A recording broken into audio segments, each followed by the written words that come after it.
So yeah, there you go. So look, this is going to be mute. It's going to go, you know, it'll be fine in a couple of weeks. It'll be fixed, but it just shouldn't be released like that. I mean, it's not a me problem, is it? It's not a you problem either. It's a their problem. Really? $70? No.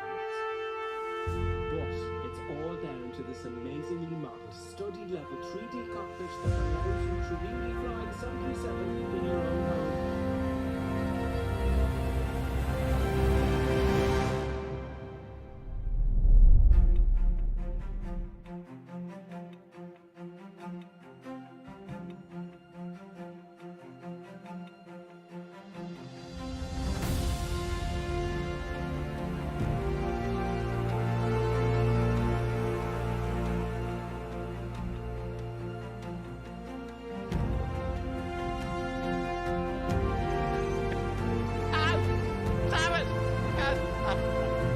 Nevertheless, grave danger, I fear, is training.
it.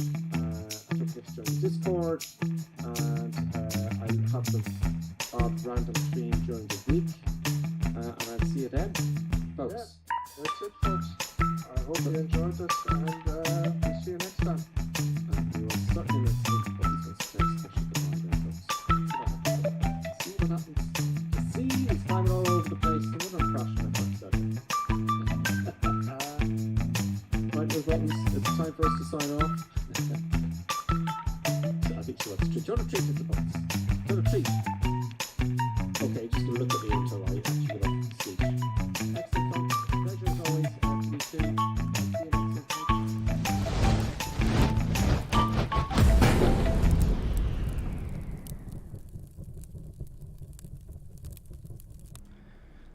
Good afternoon, one and all. Good afternoon. Yes, we are in the Airbus A320 again, the Fenix one, no doubt. I was actually going to try the 737, right? But of course, I had to reinstall it because I hadn't used it for a while. I hadn't used the PMDG 737, so I took it up for a quick circuit to make sure all the controls were working with my Bravo throttle. I had to reconfigure all of that. And it's working fine, so I've got more work to do in that, so I'll be getting into 737 shortly. I was going to try also for something different to Fenix. Sorry, the fly-by-wire, the free one, okay? But I realised at the last moment that it is great, right? And I haven't flown it for a while, I have to admit. But I said, oh, I don't know how to push in SimBrief to that one, this particular one.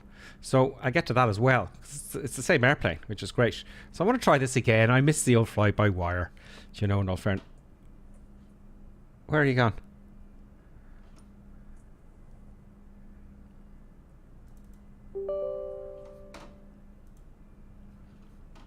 Hello? Have I been cut off? Wow. I thought I was cut off there. It just disappeared. The Streamlabs, this window here.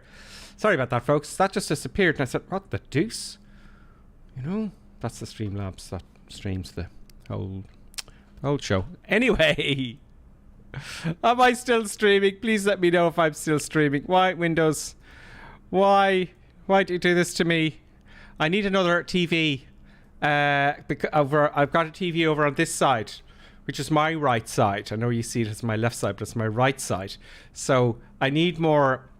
I think I need more real estate. But anyway. Yeah, I wanted to fly the fly-by-wire, but then I realised I had to do jiggery-pokery and I didn't have time. So anyway, yeah, I was playing with the 737 PMDG. It looks great. And I'm going to start that at some point. I just need the time. So I got 2 hours. It took me 2 hours. It took me quite a while to get that sorted out. Where are we, though? By the way, I'll say hello to everybody first. Let's start with Twitch chat. I'm just saying hello to people who are chatting, because I don't want to disturb those of you who don't want to be mentioned. Icebird for all is here. Great. Happy night, Gripper Sim. Thank you, Icebird.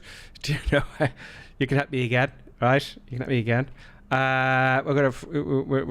You let me know how I'm going, right? You can be the judge at this stage of my learning situation with the Airbus. Lodi Reaper, hi, how are you?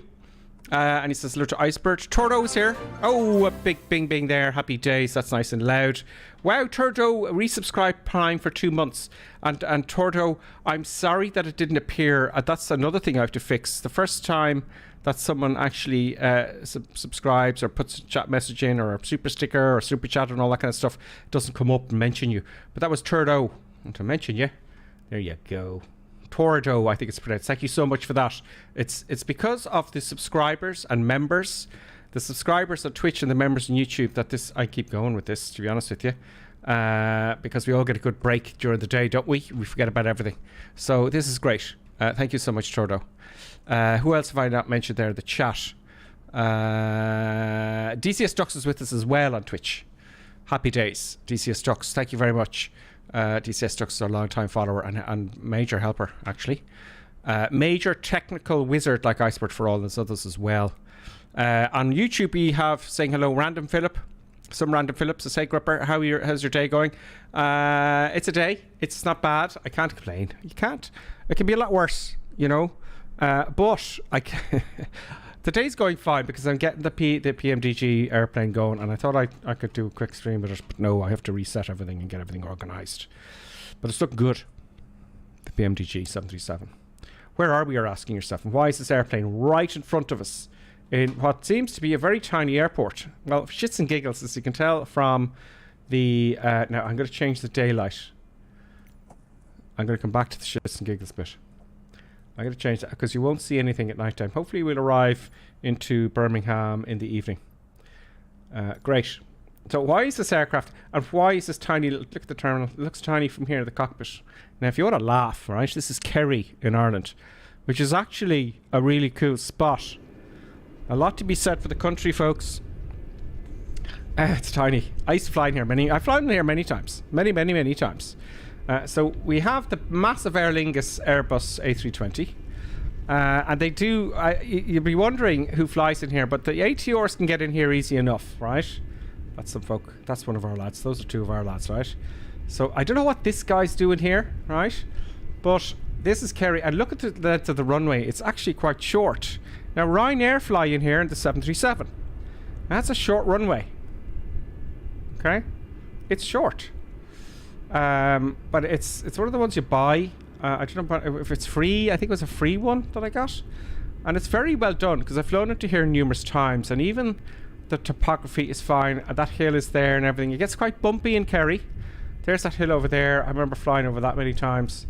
You know, it gets quite bumpy in Kerry because it's on that part of the Atlantic where there's lots of winds and stuff. But we've got real live weather here, and I have to tell you, right? What's with the weather? It's just clear. It's too good for this time of year, right? I'm not happy. I want bad weather for the simulator, right? For shits and giggles. And so yeah, for shits and giggles, I thought we'd try Kerry, right? In the Airbus. I don't think the Airbus flies in here, but you know, it's probably, I don't know, does it perform better? We'll find out. We'll find out. So this airport itself is very good. I do remember you can stop quite early in the Twin. You may have to backtrack a little bit. You can certainly stop the Cessna 150 by this taxiway here. Yes, because it's so small. Or the 172 if you have a little bit of a headwind. And I used to taxi down here to refuel, and this is all very exact. This is amazing. I used to taxi up here, and I remember this taxiway was very short, very small, and I had to bring the Twin up here, especially with a Twin, and you got to get up here, refuel it, and then turn around. You got to be cautious.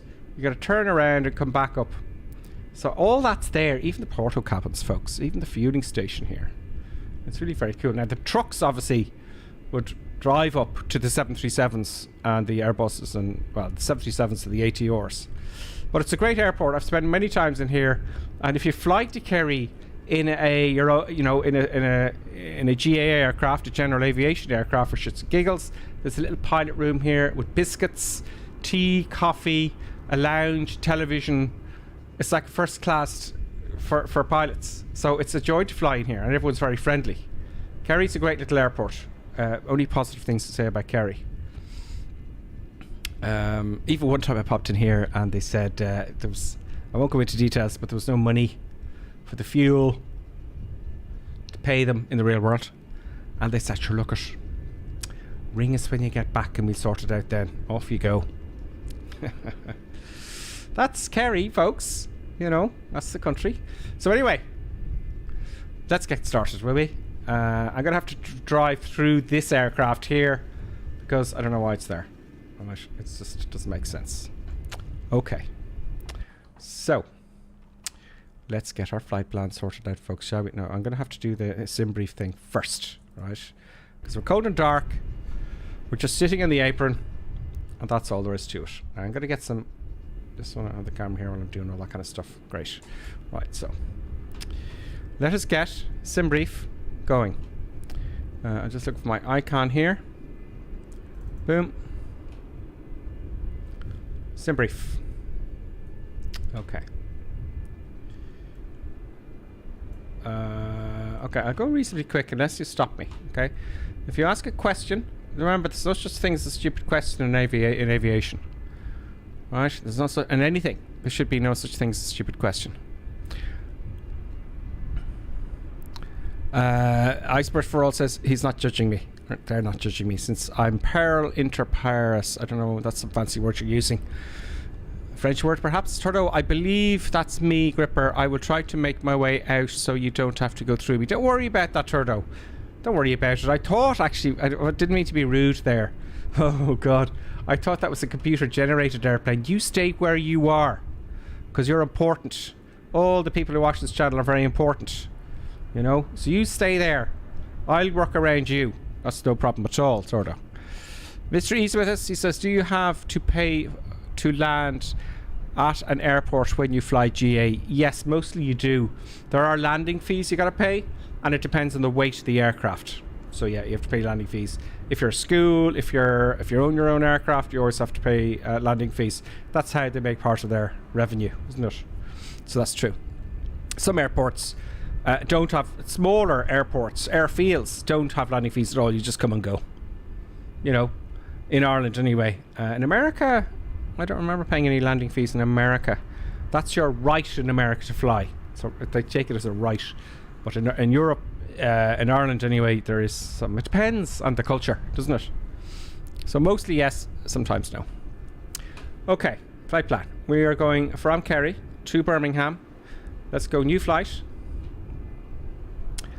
I'm really interested to see how it's going to get us out of here, right? EIKY, because I don't think they're going to have much in the way of seats and stars. Echo Golf Bravo Bravo, which is Birmingham. It's given us our alternate. The date, don't worry about the date and time. Airframe, A320. That's it. That's all you have to do, right? Now, I'm going to put another ton of fuel on, because, you know, why not? Dispatcher name, don't worry about that. Runway 26, runway 115. Okay, so that's fine. Let's have a look at an overhead map of that. That looks okay to me. Oh, why are we going down towards London? And then in. I don't like that. That makes no sense to me. There's no mountains or hills around there. So I'm going to change that to this one. That looks better. Right, it looks a bit better. Let's try that there. Yeah, they're all the same. Let's try this one. Right. Again, why are we going up to Dublin? There's a reason for this that I just can't answer. I go a straight line now. It's not a straight line, it's a great circle. But it would be like that, wouldn't it? I mean, we're going all the way up to Dublin. There's no need for that nonsense. But look, let's have a look at the others. Yeah, open a big room again. That looks better. That does look better there, right? Even though still it's not a straight line. There's no logic in aviation. You see airplanes going all over the shop. Now I understand avoiding hills and stuff. And this is wasting fuel. No. Let's try this one. And generate the flight. Yep. Okay, doke, get my pen. You need a pen? No. Okay. So, our flight plan is here. Why isn't there an arrival for Birmingham? I scratched my head. No. I'm not having that. Did I have problems coming to Birmingham before? I'm going to try this again. New flight. Let's go the long way then. I don't think they're going to give us a... That's not going to work. Echo India Yankee. I don't have. It's going to be a short flight. I don't have time for nonsense. Airframe. 220. And we're going to try the first one that it gives us. That silly one. Now, what I'm going to do is I'm going to more than likely go direct to here. See? So I cut all this nonsense out. Okay. But we will have an arrival and departure, I'm guessing. Let's generate that flight. Oh, let's put the extra ton of fuel aboard. Let's not forget that. And generate flight, yes. There we go.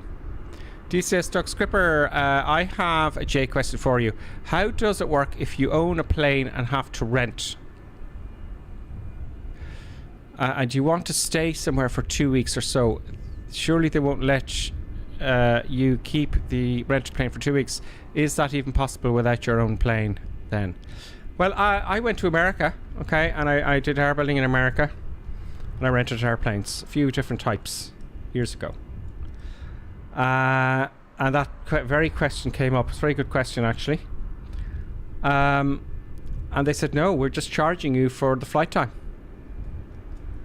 So there's a clock in the aircraft, a tacho, and that records the time you're flying, effectively the engine use time, and that's how they charge you. So you're not being charged. Well, I wasn't being charged in Livermore, in California, for the airplane being on the ground. Now, I think it depends on the company, but they're not going to charge you the flight time. They're only going to charge you the flight time. They might charge you a surf fee if you're keeping it for a day, 50 quid, I'm guessing.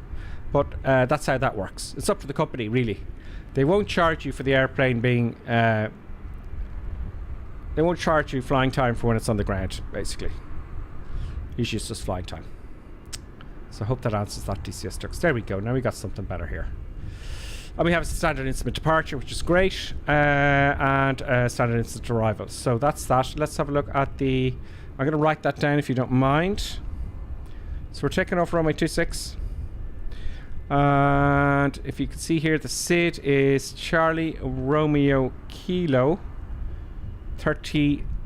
Or is it 3B? 3B. We're coming into Birmingham on runway 15. And the start is going to be Hotel Echo Mike Echo Lima 1 Bravo. Alright, so keep an eye on those. They're going to be important later.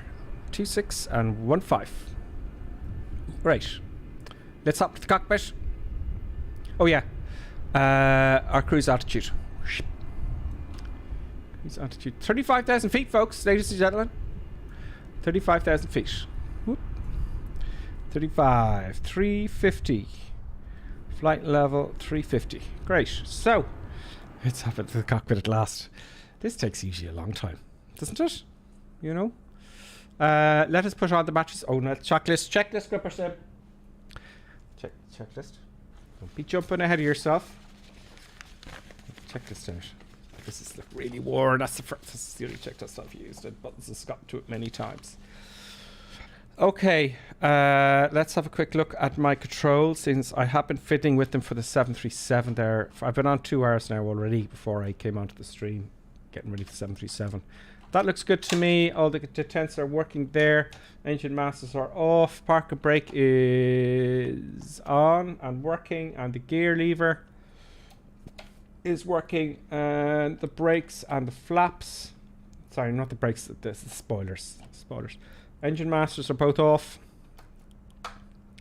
See them there, and the start mode is good. Okay, so that's all that done. Right, so parking brake is set, yes. Wipers are off, as they are as usual. Spoilers are retracted, yes they are. Engine masters, engine mode selector, thrust levers, flaps are all as working as intended. Anti-skid is to be the on position here.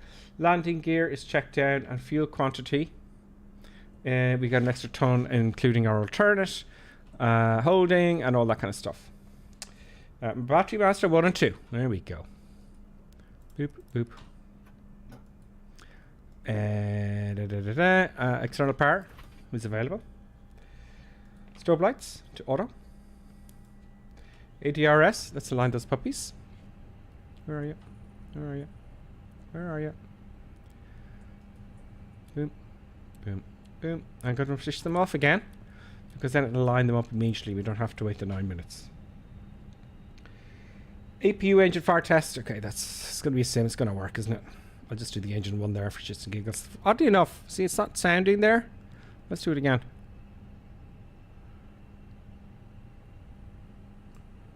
That's odd, isn't it?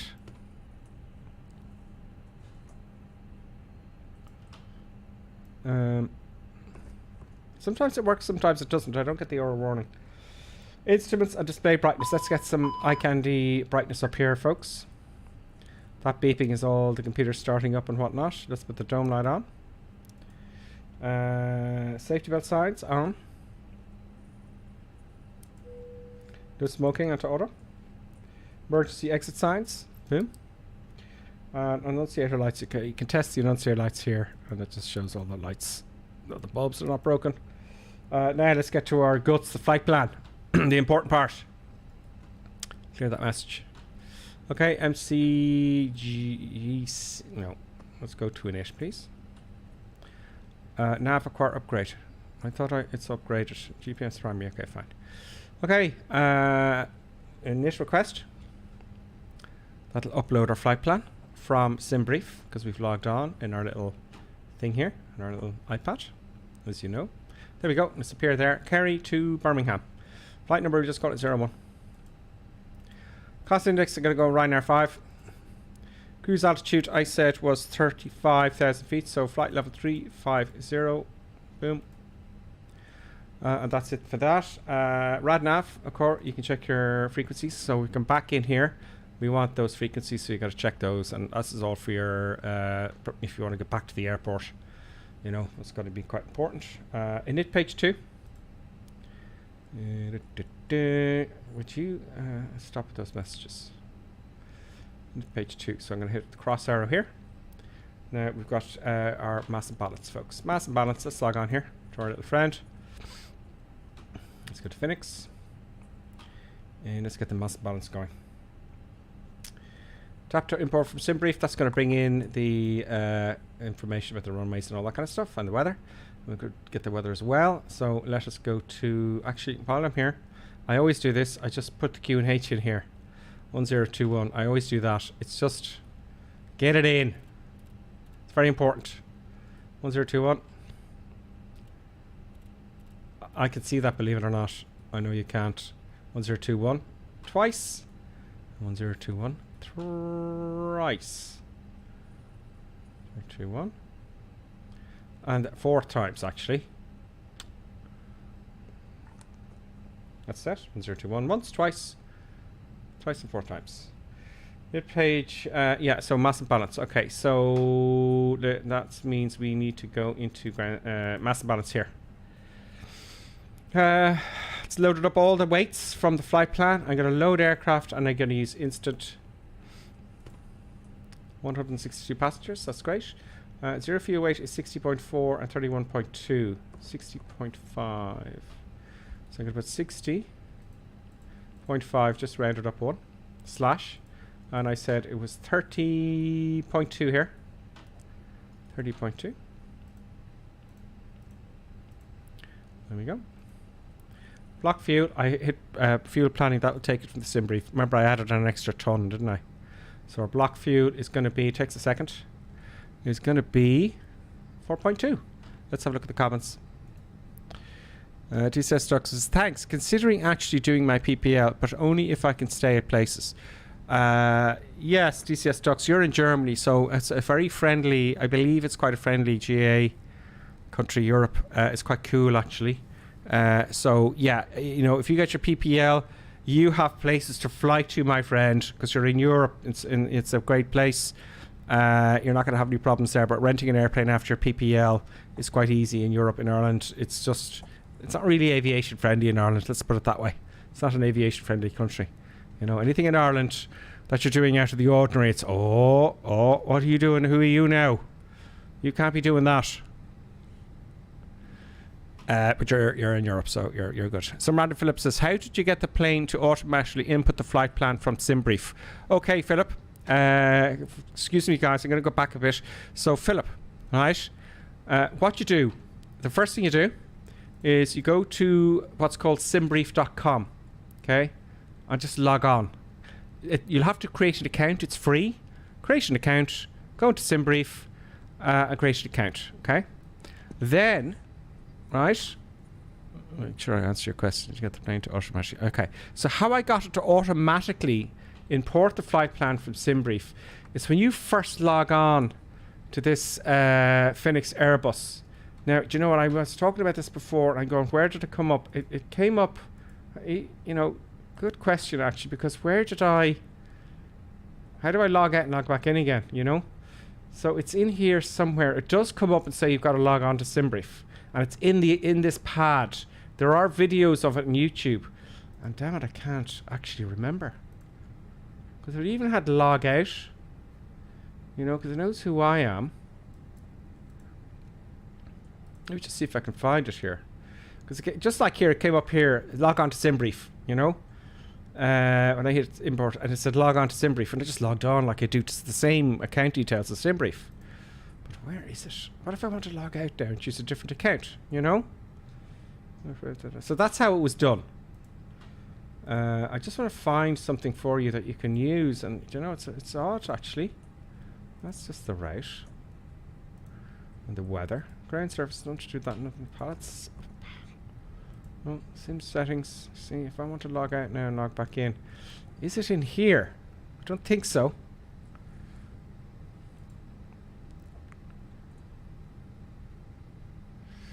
MCDU menu. Atsu. No, that's not it. That's not it. I'm pretty sure 100% it was actually the first time logged on. But the question now you've raised is if I want to log out and log back in again. You know. But the short of it is, the first time you buy this, it'll ask you to log on here. The first time you boot it up. That's the answer. Let's not complicate things. Do you know? I hope that answered, does it? Some random Philip? Do you know what I'd like to do, right? Is I'd like to log out of my SimBrief account and log in again and make a tutorial when I get back to making videos, you know? That's what I'd like to do. Do you know? I'll have to figure that one out. How do I log out of SimBrief? Some random stuff, thanks. I do remember it came up here. I remember thinking, oh wow, that's really easy, you know? So where was I? Init page 2.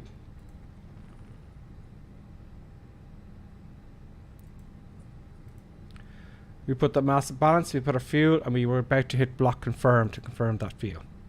And there we go.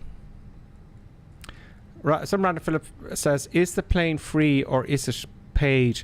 This particular one, the Airbus, right? It's made by a company called Fenix. And it is paid. It's like 50 quid, right? Okay. Now, there's good news coming up, right? Now, forgive me if I've mentioned this already. There is another one. Right, there is another one, and it's called fly-by-wire. And the thing about these airliners is, in the simming community, if you like, some people want the actual, they want to actually logically to be study level like in the real thing, right? And that's why you're paying for this one. It's slightly more high fidelity than the free one, which is absolutely brilliant, by the way. And this is called the fly-by-wire Airbus A320 NX, right? This is free, and I have to tell you, I started flying with this.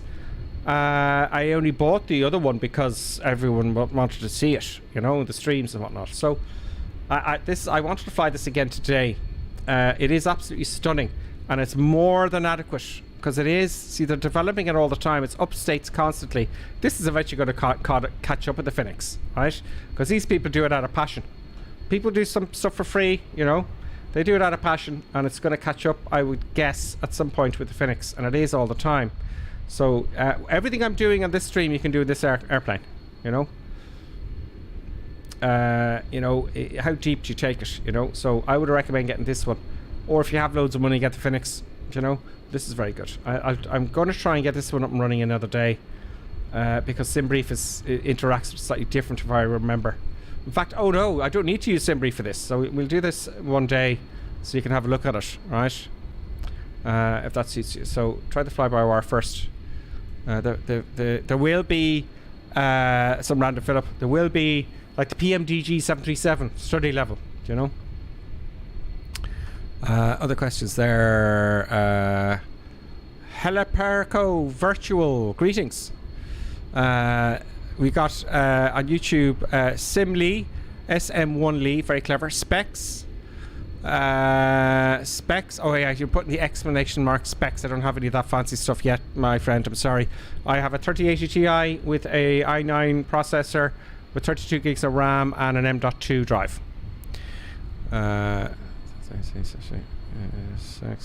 Thank you. Okay, so great. Next up is. Good questions are good, and if I don't answer it the way you want it answered, just reiterate again. Because sometimes I won't be. I'd like to answer questions because about this, I'm getting to know it a bit better. So where are we? Init page 2, performance. Our V speeds for takeoff. Boom. And this is all about. Do we have enough runway? Will we take off by the end of the runway? Will we stop if we have an engine failure? You know, all that kind of stuff. 2,000 meters.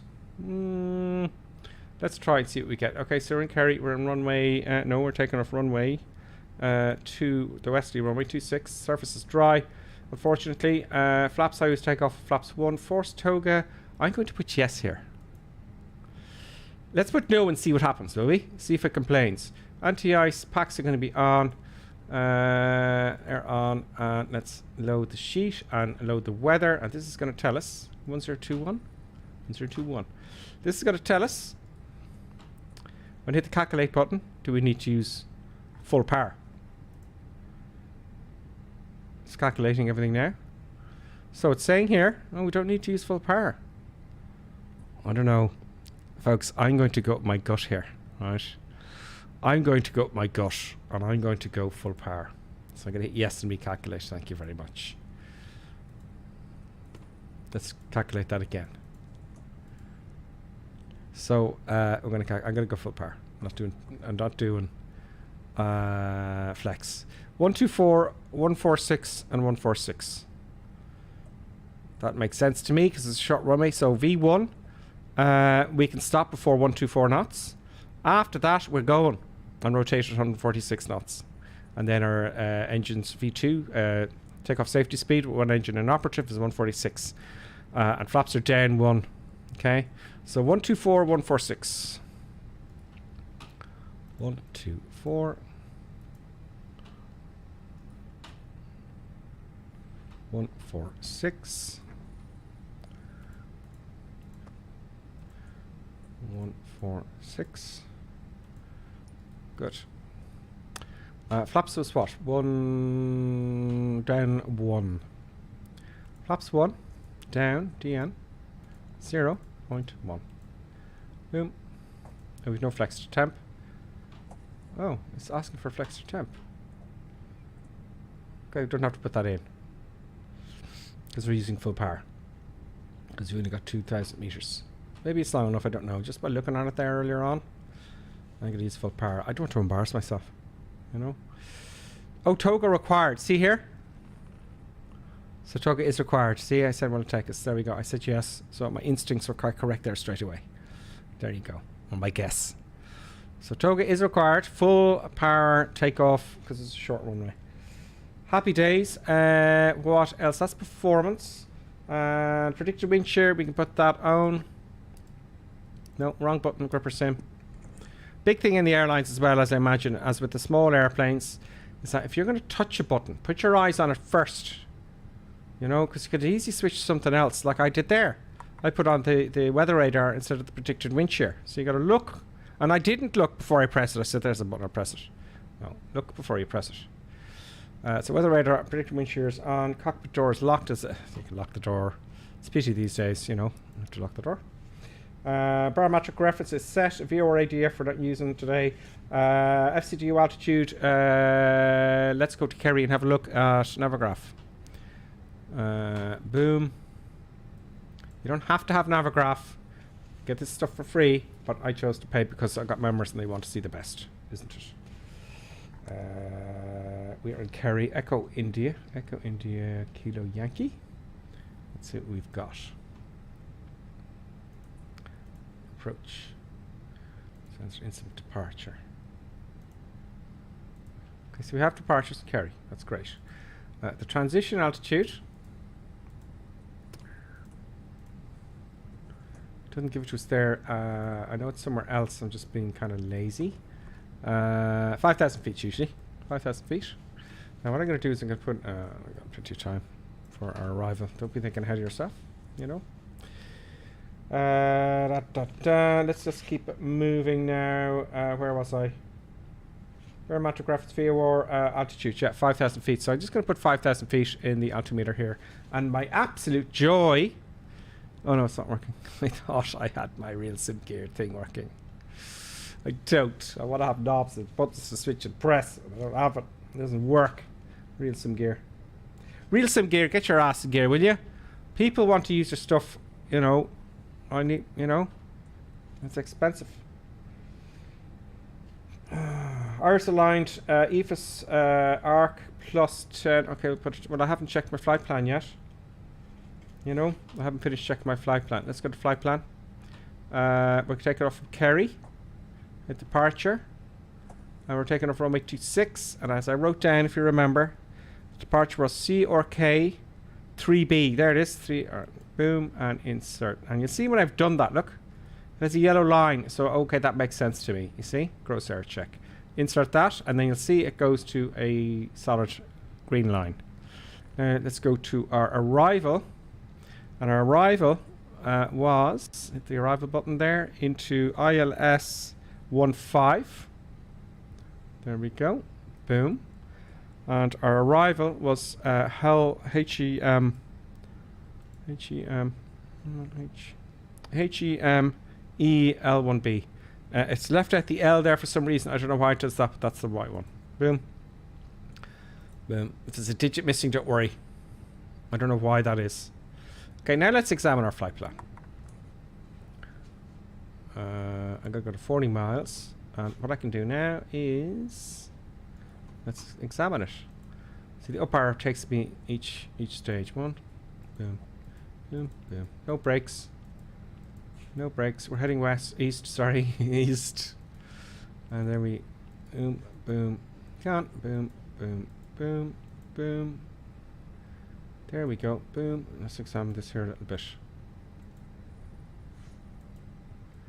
So it looks okay. The only problem I have here now, right, which is the buttons are kicking off. That's 10 miles there. So that is not in any way or shape or form going to be long enough to land into here. So I've had this problem before and I don't know why that is. That looks a bit odd to me. I don't know why. You know, why would you turn like that? And it's a very short approach.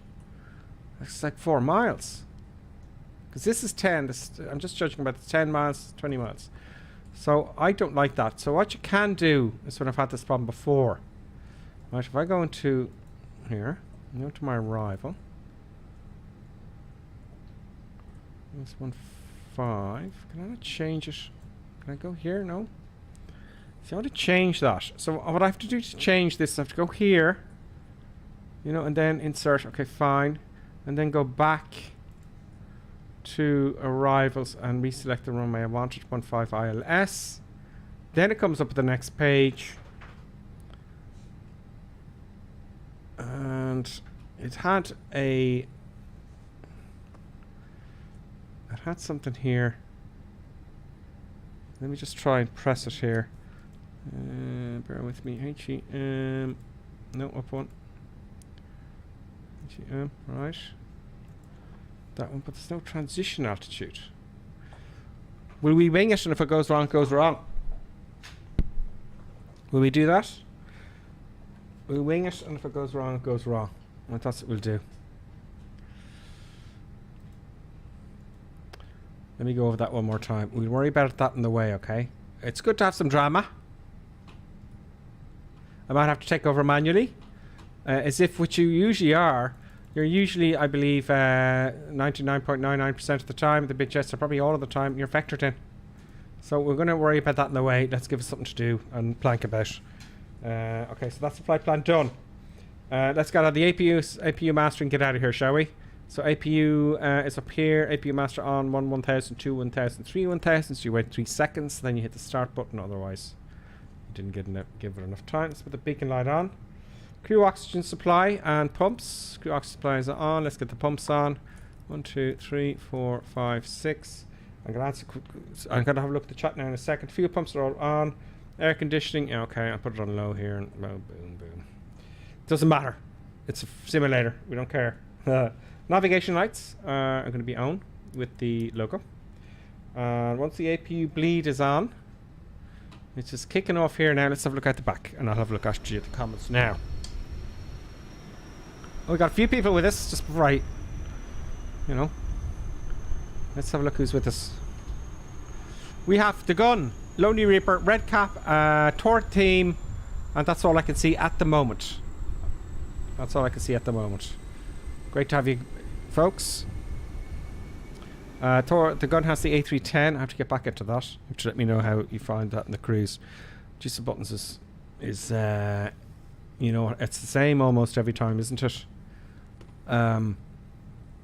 Producer buttons kicks off before we take off. So the APU started now. And before I go, so she's, you know what's happening. She's bribing me. She's bribing me again. Let's get the producer buttons cam going here so you can see what's going on with producer buttons. And let's say hello to the Bing Bing. No buttons, please. I'm trying. Sorry, buttons, for raising my voice there. I promise I won't do it again. I see your threatening face. Thank you so much for World 15 for following. Thank you so much. Let's get some cameras going here. Let's get the buttons cam going here. She's just jumped down there now, and I can't reach my arm enough so you can see. There she is there. She's jumping up and down on me there, so you can entertain yourself with that. Because, you know, she's distracting me and getting in our way. APU master, APU starter, oxygen crew supply, fuel pumps are on, air conditioning, yeah, we've done that. Navigation lights were on. Once APU started, APU bleed off. APU bleed on. Which is here. External power, we don't need you now. And let's get the beacon light on, which it is, and let's start those engines.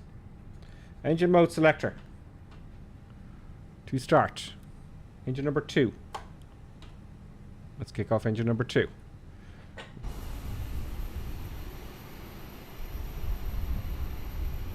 I have to keep an eye on producer buttons, folks, because, you know, she'll start chewing on something.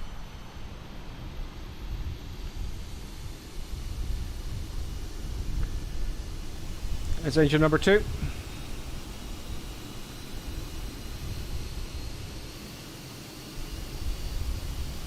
There we go.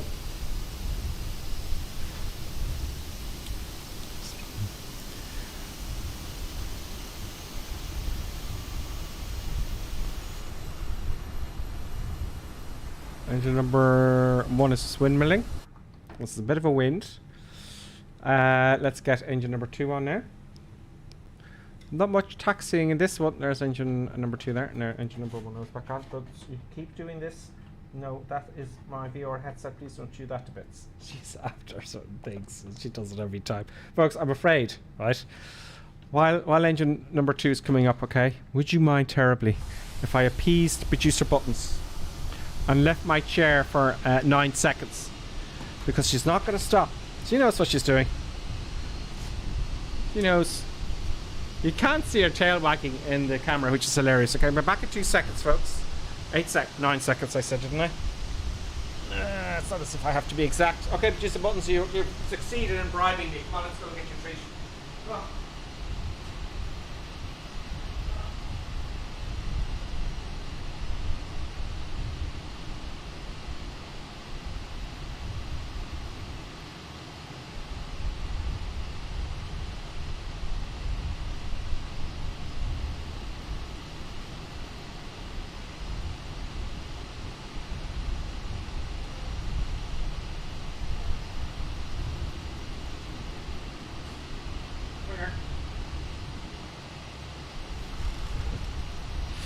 Oh, sorry about that, folks.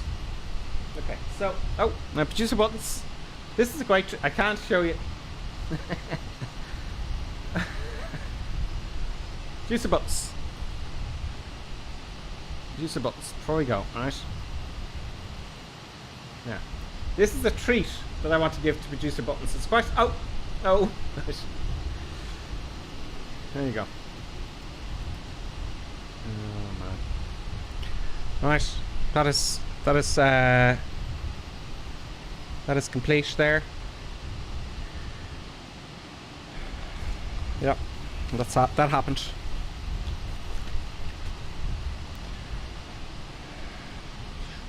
Engine number 2. Engine number 2 is started and available, and we want to switch our engines back to normal mode for the starter. Boom, there we go. Great. Okay, engines are started. Engine master selected back to normal. APU bleed off and APU master off. APU bleed off. We don't need that now because we started the engines. And master off. Boom. APU's gone. Autopilot set trim. Now, so I've set the autopilot. It's all managed mode. 5,000 feet of transition altitude. And set the trim. Let's go to controls, which is actually done automatically, which is nice. So you can check your controls as you know. And it's all fine. Happy days. And the spoilers are working and all that kind of stuff. And then, of course, this trim here. It's pitch trim. I said down one, wasn't it? Let's double check that to make sure we don't stuff it up. Paranoia, sanity, and aviation.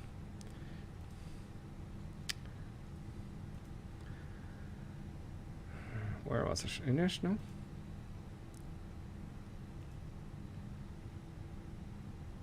Am I blind?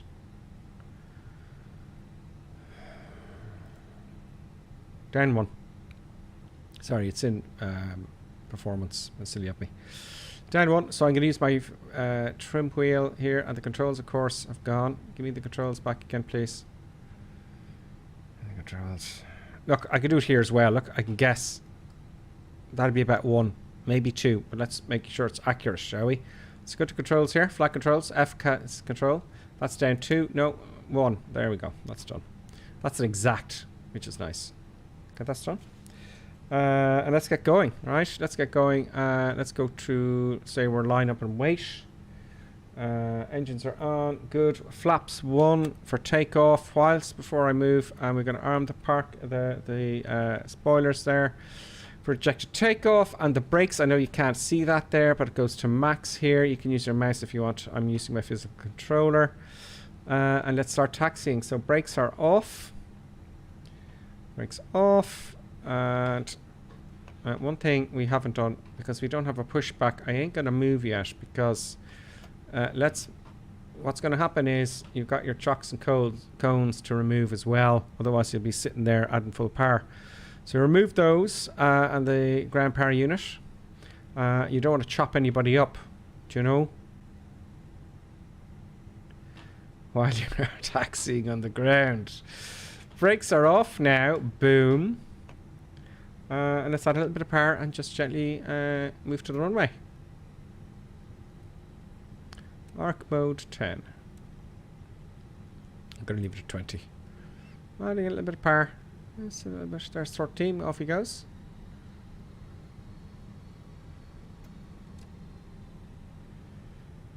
Good, good. That's obviously a VTOL there. You're not seeing things. It's just Microsoft Flight Simulator won't show you what's actually flying unless you buy it. And even then, it's not the best.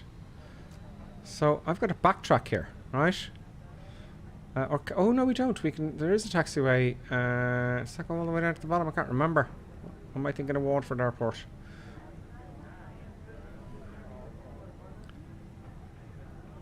Okay. Hang on. Yeah, we can backtrack here. That makes sense. Okay.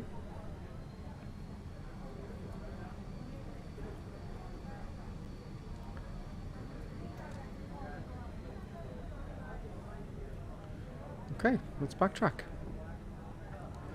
It's odd. I have a sneaking suspicion I forgot something. So what we didn't do normally was the pushback, because we didn't need it. You know? That's just the lights I'm putting on there. Now that's what I forgot. See? Do you know why that happened? The lights. Because I didn't meet the checklist. That's why I missed that in the checklist. So let's examine that. That's really annoying. Yeah, there you go. Before taxi. Transponder, yeah. Probe window heat, yeah. Spoilers are armed. Flaps are down 1. Yeah. Anti-ice is required. It's on auto. Auto brake is set. Nose light is on now. Runway turn off lights are on. Parker brake is released. Weather radar we can put on now. Weather radar, where are you? Although it's not working yet. I'm sure there'll be an update soon. Please let this taxi to the end of the runway. Weather radar chrono start. That's just for the taxi. We'll do it again for takeoff. Takeoff config and memo. So let's put the takeoff config here. Takeoff config here. Boom. No messages, no errors. Everything's in the green here. Okay. No. You can't taxi to the airport from here. You got to backtrack. I knew it. I knew it. You got to actually backtrack. You know. Sorry, folks. You're following me, and the blind is leading the blind. Can't. There's no taxiway. You gotta backtrack. You gotta backtrack. So I've led you down the garden path there, folks. I have led you astray. That was a case of the blind leading the blind. There's a gun turning around. Then there's Lonely Reaper. So I was foolish. I just assumed, oh, there's a taxiway now in Kerry that you don't have to backtrack. You know? And no. What a waste of asphalt. Obviously they went to try it. And they said, well, they built the taxiway. And then some planning issue probably happened. And they said, no, you can't. Because that would make sense, wouldn't it? To have the taxiway going all the way to the end of the runway. So you don't have to backtrack the runway. You know. It happens. It does happen. It's a fantastic airport in Dublin. So you got Dublin Airport, okay? And they have to build another runway in Dublin Airport. The parking for an aircraft in Dublin Airport is extraordinarily high. So people just won't fly their private jets to Ireland because they've got to park it there. As actually you were saying there earlier on about getting your PPL, yeah? You know, but parking fees is a problem in Dublin Airport. And there's another airport called Weston Airport. So all the light jets can go into Weston Airport, right? Wouldn't that be great? So you can take all the traffic out of Dublin because it's really busy now. Okay? And you can at least alleviate the problem of sending all the small traffic to Weston. And not only that, all these rich people can now fly into Weston and leave their airplane there and go on holidays. But no, they're not allowed to have the facilities, even though it was paid for free by a private person.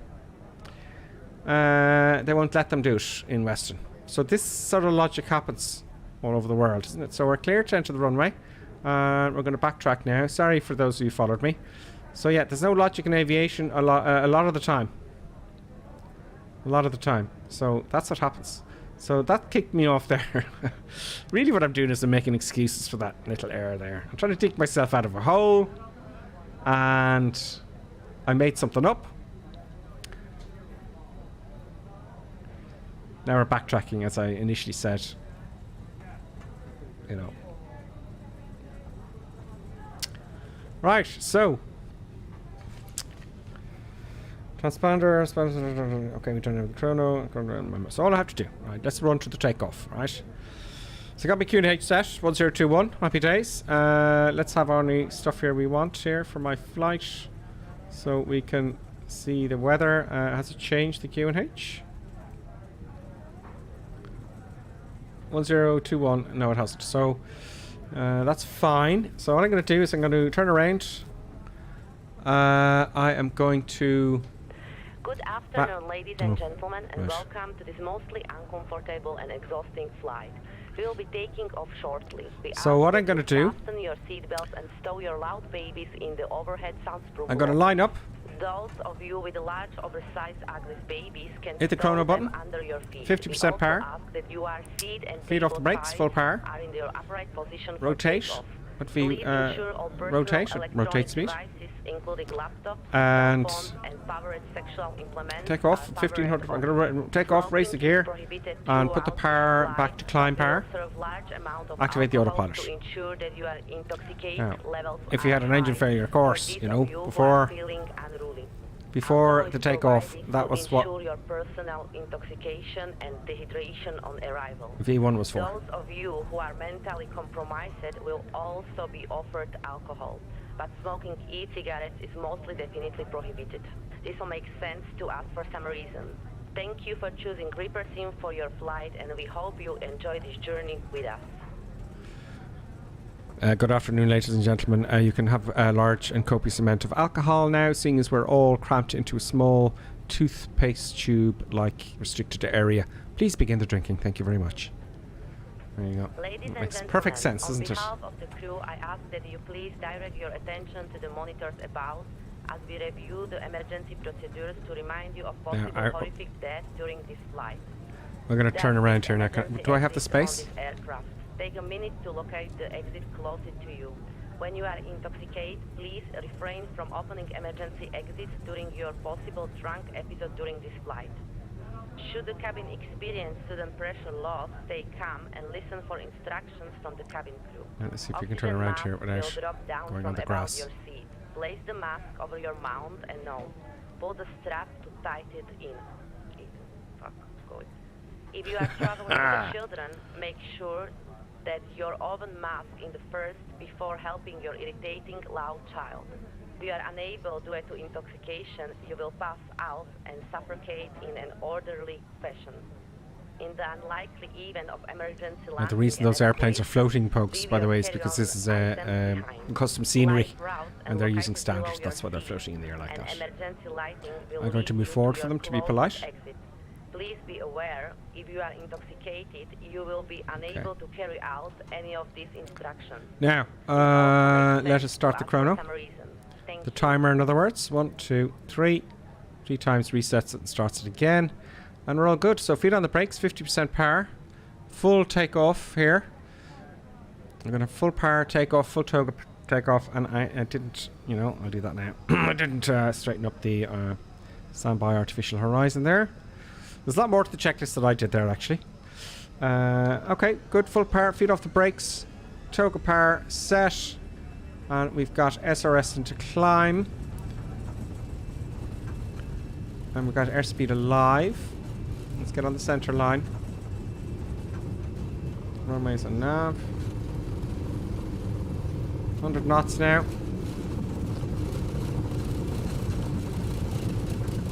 20 knots. We're running at a runway thick and fast. We're going, whether we like it or not. V1 rotate. There we go. 15 degrees. Positive rate of climb. Gear up. Gear's coming up now. Now let's accelerate 15 degrees. At 1500 feet now, I'm going to take the power, 1500 feet above the ground. You know, I'm going to take the power back to the climb detent. We're using Toga now. So it handled that quite well. And there was a big gap between V1 and VR, wasn't there? Which makes sense. Now we'll take back to the climb. It actually told me there, I think.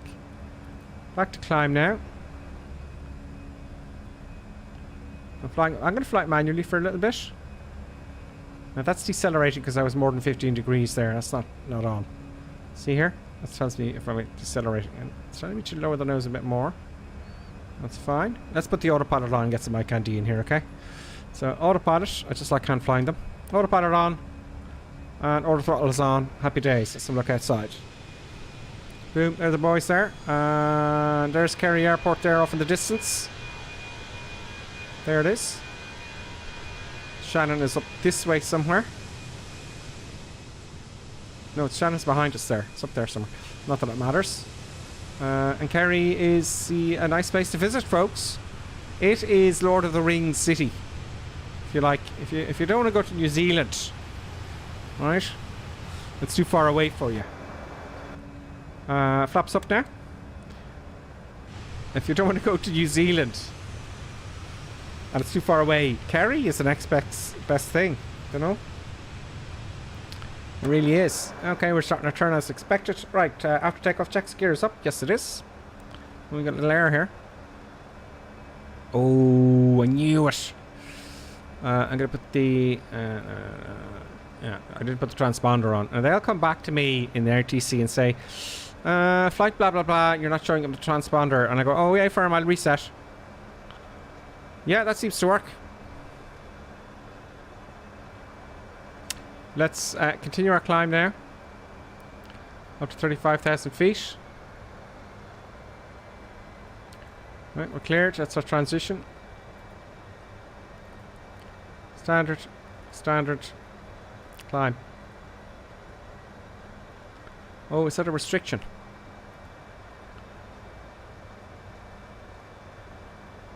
Yes. 4,500 feet is a restriction. That's what I love about the Airbus.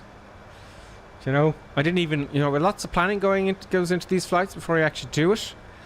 I didn't plan it, and now there you go. That's why we stopped. I was wondering why. Because you can just go right past that, and you're going to get tickets. You're going to get tickets. Anyway, flaps up, spoilers. We'll now disarm the spoilers. The thrust is set to climb. Autopilot's on. Nose light off, and runway turn off, lights off. Nose light off, and runway turn off, lights off. Good. I'm wondering why they level off here. What's the logic here in Kerry's? There's no military airspace down here. So, I don't know why they have that limitation. I'm just trying to think as to why.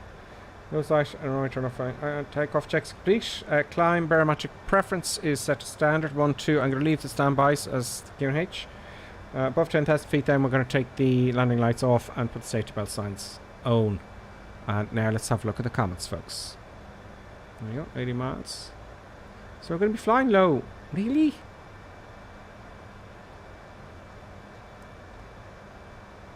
Oh, keeps us low for quite a bit.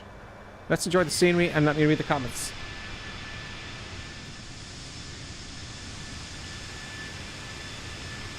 Let's have a look at the comments.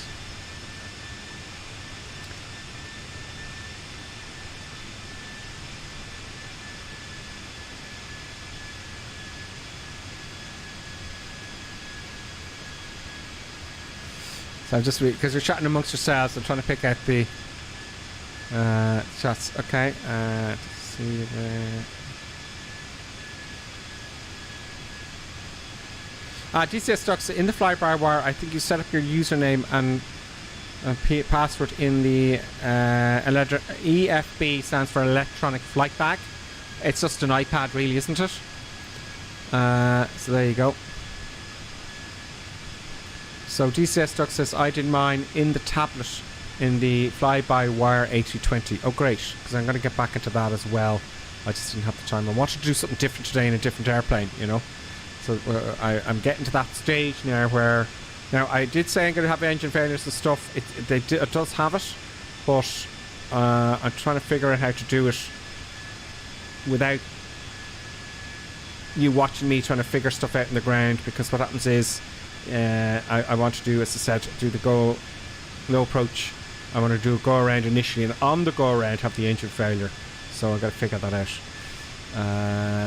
It won't take long, but yes, we're going to start flying different things. If that suits you, though, folks, let me know if that doesn't suit you on YouTube. On YouTube.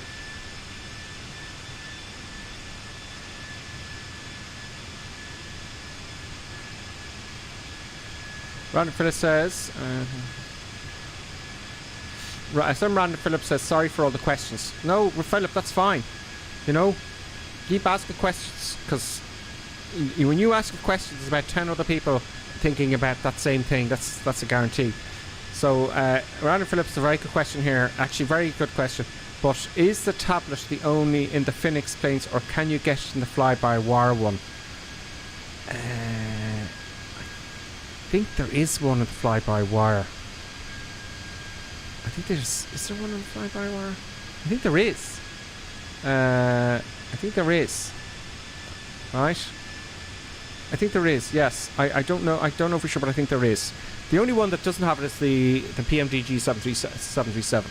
But yes, I think there is one in the fly-by-wire. And moreover, some Random Philip, you can do the flight plans much easier on the fly-by-wire, and that's what I tended to do. But there was something that stopped me this evening to fly. But I will fly the fly-by-wire, okay, some Random Philip, for your interest, right? Maybe tomorrow. But I need to get time to just get the flight, just to make sure I don't stuff things up, so I'm not completely confounded by something, you know, on the stream. I'm going to have a reasonable idea of what I'm doing. So that'll happen, Random Philip. We'll do the fly-by-wire soon. So the speed limit's below 250. That's fine, and we're still coming up to here. It's very unusual. Now, I have to say to you, they'd be on to ATC now, and this wouldn't be a realistic departure. It would be, this departure is safe for the light twins and the like, I'd say, but you'd be air traffic controlled way up there. And we're going to stick with the the restrictions, and they'd be using the manual autopilot up here, right?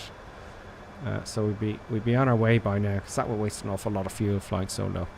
Back to the comments there on YouTube.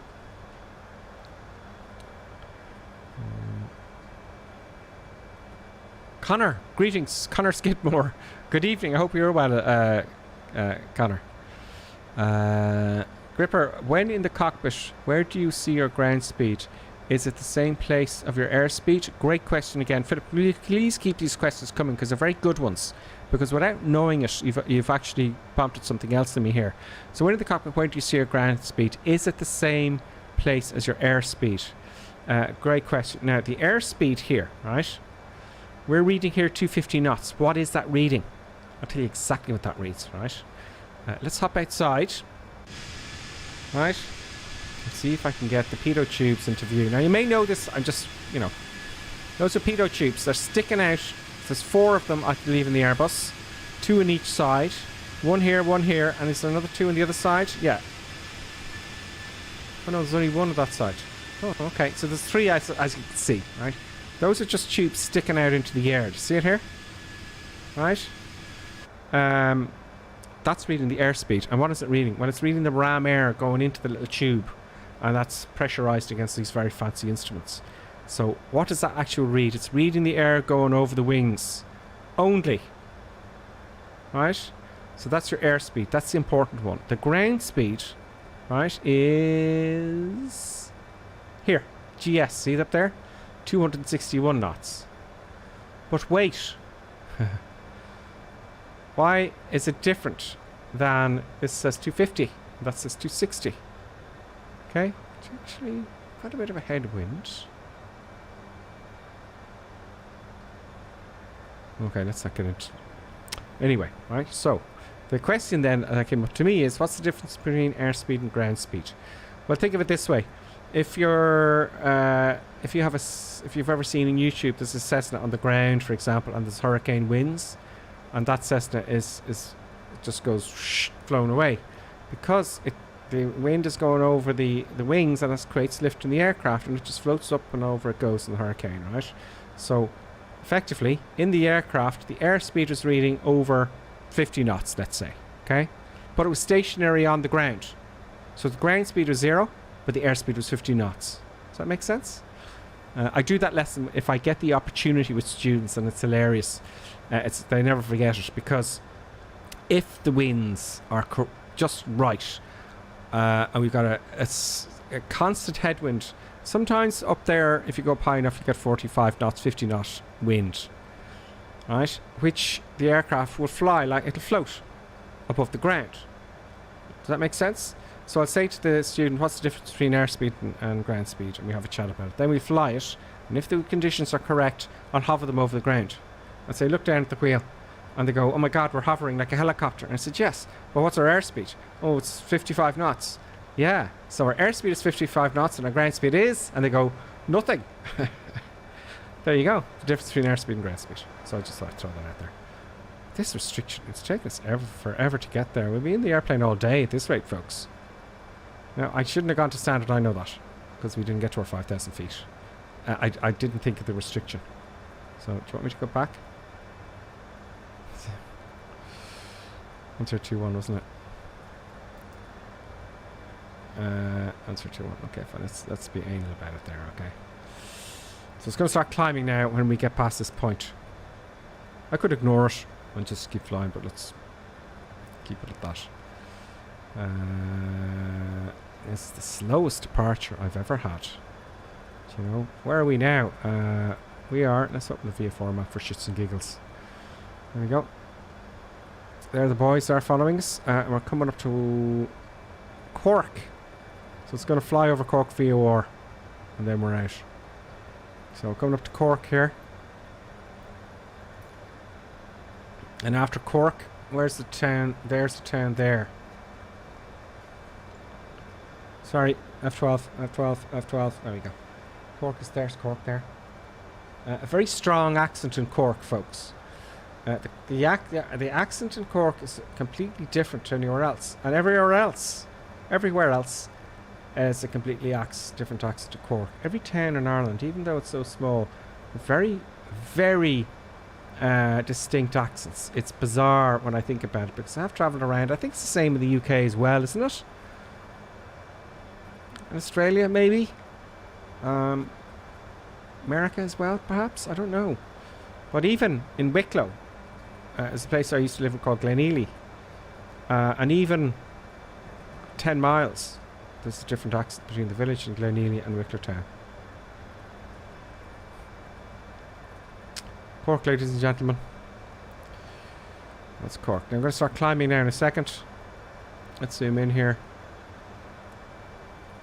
So there's the ground speed there.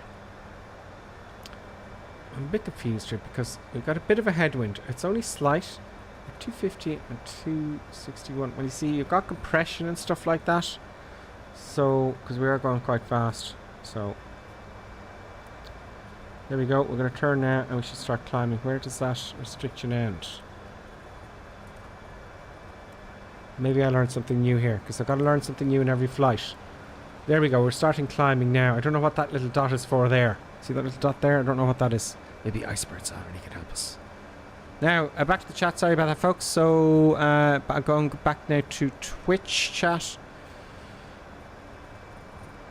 We're chatting amongst yourselves there. The flyby. I forgot my password. It's with this first time chat. He says, are you at flight level 430? No, I'm only at 4,500 feet. Believe it or not, I forgot my password. Because it was a restriction. I presume that wouldn't happen in the real world. They just send you off on up there. But I'm doing the departure. So now we're climbing up to flight level 350. I forgot my password. And by the way, I forgot my password. Welcome to the madness. We're going from Kerry to Birmingham. There you go. And we haven't even reached the cruise yet because of that restriction.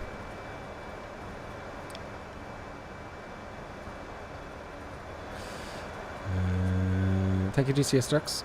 He says your true airspeed is higher than your ground speed, though, so everything's okay.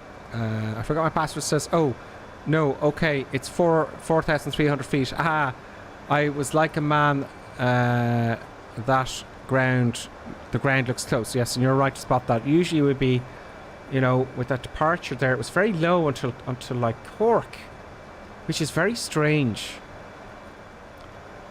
That's a published procedure now. It's not the procedure you have to follow. So I'd imagine out of Kerry, we would have been way up there much quicker. It's just a published procedure, that's all. Now we switch to our Q&H.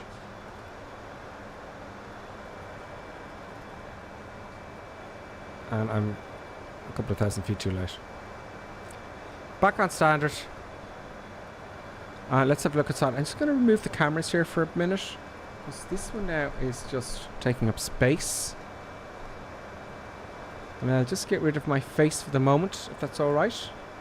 Just for the moment. We're on our way up here now. Now we're climbing at last. So that's unusual. You know. That's the published procedure, and we went with the published procedure.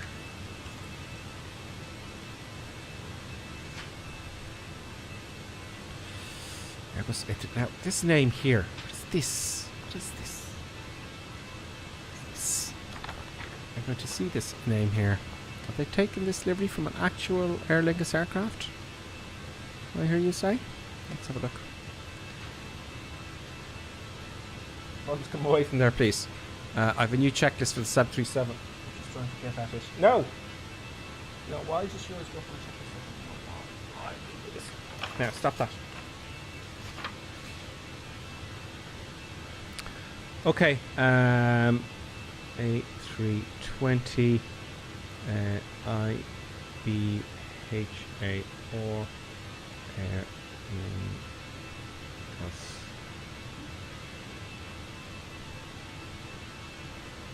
Ibar. Looks after Saint. It's named after Saint Ibar. That's what that is. So it is from a real actual Aer Lingus livery. Very good. Very good.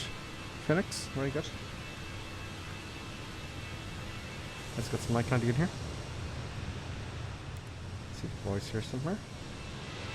We're leaving the Irish coast now, folks. We're leaving Cork to Birmingham.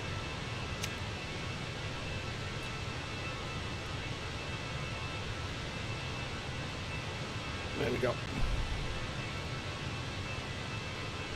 Is IBAR Irish for co-pilot? It's that for Saint, apparently. I just looked it up there very quickly for you. Let me go back and try another search here and see if we get more details.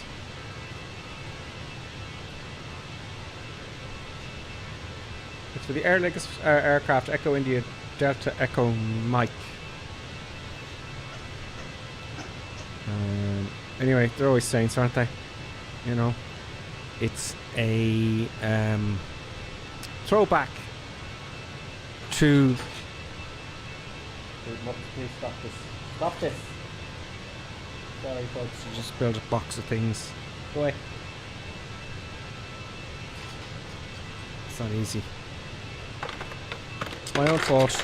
As you can hear this noise, it's all the controllers.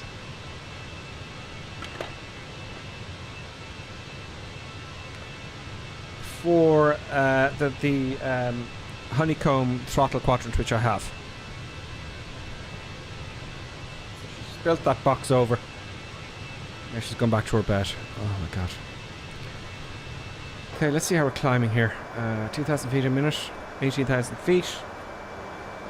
Happy days. Let's let the old landing lights off. I know it's 10,000 feet. Off, off, off. Territory belt signs off. Let the people stumble around the cockpit. Ladies and gentlemen, you may relax your safety belts and scramble around the cabin now. We'll be passing out alcohol shortly. Please order more than just one drink at a time, as is customary. The toilets are also ready for use, while you left it to now to defecate is beyond us. Thank you. Yeah, why? I mean, the last thing I want to do is use a public toilet. I know I'm being, difficult. But you don't want to be going on the airplane and having to defecate. But then again, sometimes, when you get up early in the mornings, you're all out of sync, folks. And you got to poo. I'm sorry for saying that, but I said it. That actually happened. Some random Philip says, am I a qualified flight instructor? Yes, I am. For many years now. Not the big jets though.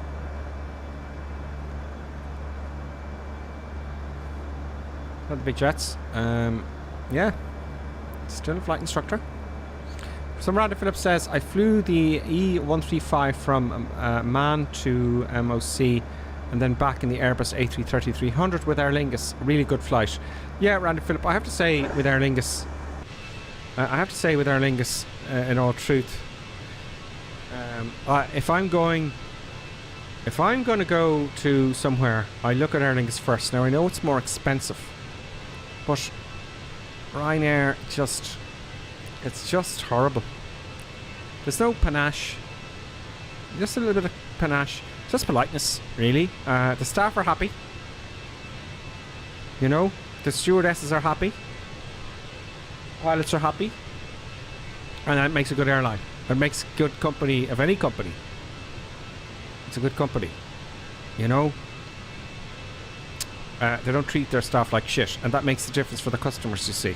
You will tell an organisation by the health of their staff.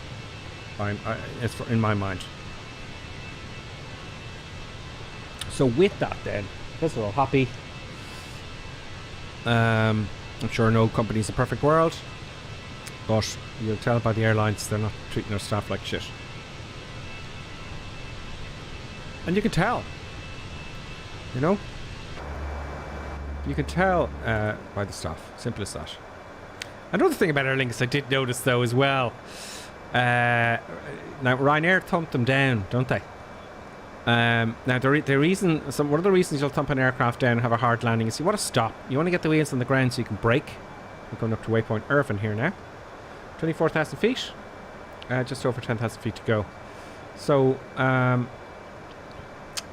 you'll thumb an aircraft down if it's raining to stop aquaplaning, number one. Number two, just to get those wheels on the ground to stop, you know, if you're short runway. Firm landing.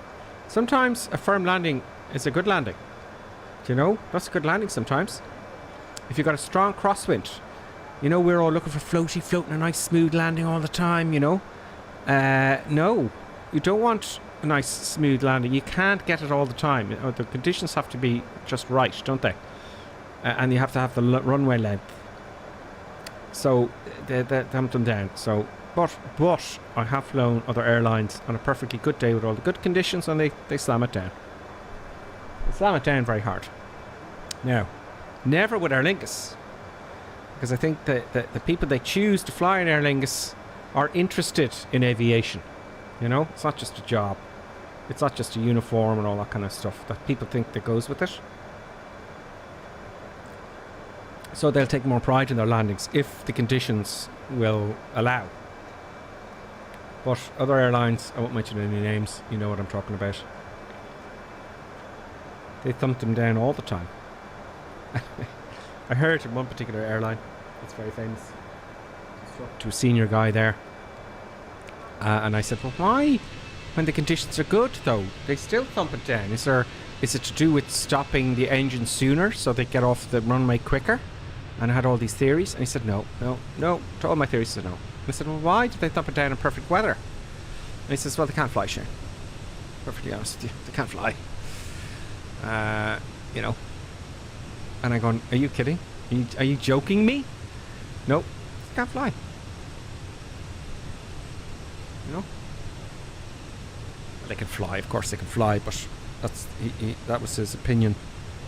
So when you fly Aer Lingus, when the weather permits, you get a nice smooth landing. So yeah, it's a good airline. I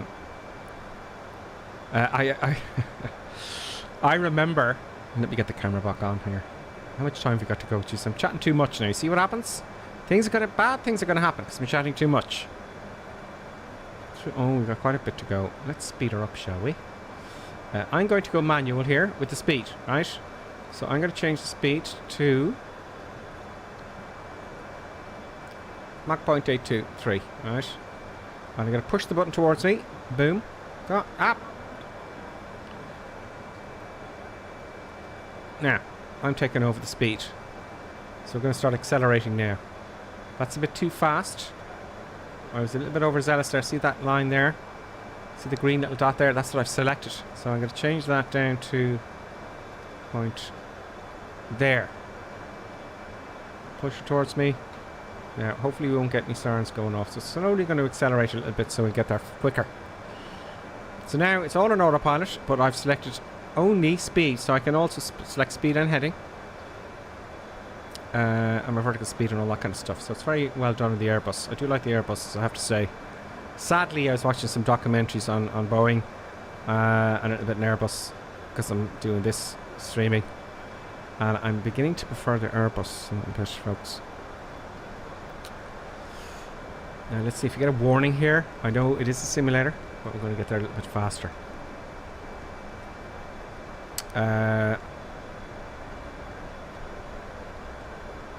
So let's go back here. Random Philip says, and the flight was very smooth and a bit odd, bit of turbulence. Yeah, you'll always get turbulence in an airplane. Don't worry about that. That's not a problem.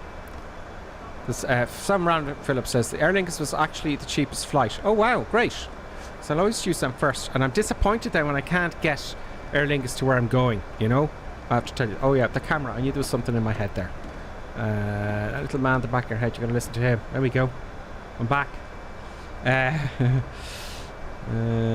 always get a bit of turbulence. They can't do it in about that, except slow down a bit. If it gets really strong, let's slow down. Also, and the pilots were a bit latent on the safety sign, but that was very nice of them when I needed it. Cool. Oh, the loo. Yeah, so they'll switch that off. If the conditions are good, I'd say they switch it off, wouldn't they?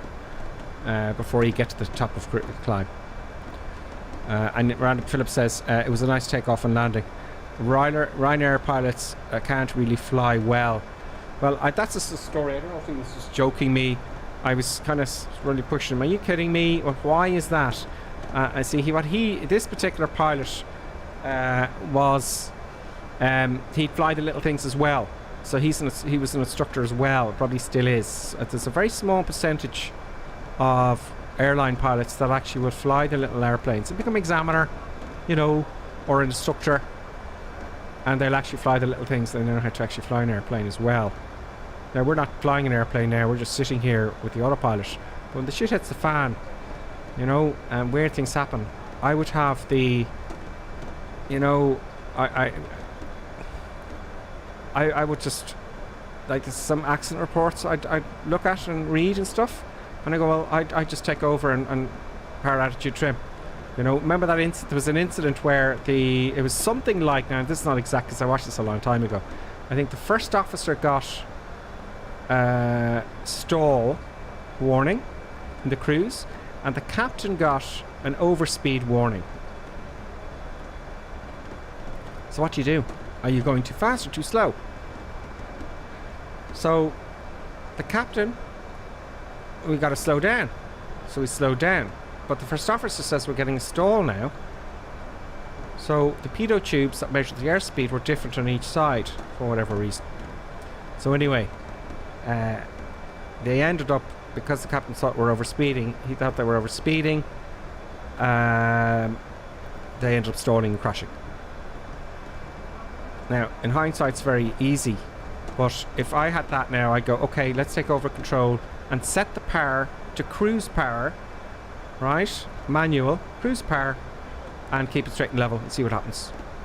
And then with that, with your power setting, you'll get a speed, no? Do you know what I mean? A rough speed. And then you go, right, we're fine. So if you're still getting warnings, you know, what do you do? You know? But they didn't take over. That, you see, that didn't happen because they're not used to flying the little things. Do you know? So it was a very confusing situation for them and a terrible accident, actually. Got 52 knot crosswind here. Let's get ready for our arrival. Just because I'm going to be chatting here because lots of questions coming. Don't forget, I see your text there, Tordo, and a few of you on Twitch and on YouTube there. Random Philip, there's more questions to come back to you. So I'm going to get ready for the approach because this is going to be a chatty cruise to Birmingham. Speaking of which, oh look, it's busy out there. Look at that. All those flights coming home. That's real world traffic, by the way. So let's get ready. Okay, so for arrival, we have Echo Bravo Bravo. Yeah, QNH is going to be 1028. So what I'm going to do, I'm just going to set that on standby. 1028. 1028. But we're still good because I'm reading off this guy here. Right? So 1028. Fine. So let's go to the flight computer here and let's go to performance. Don't forget to activate approach phase, script pursuit, and I put that in my checklist because that was ignored at the last flight. Let's go to arrival, so next phase, that's the climb, we're in the cruise now, that's all fine. Flight phase, descent, that's all managed. And our approach, okay, so QNH 10, was it 27? Yeah. 1028.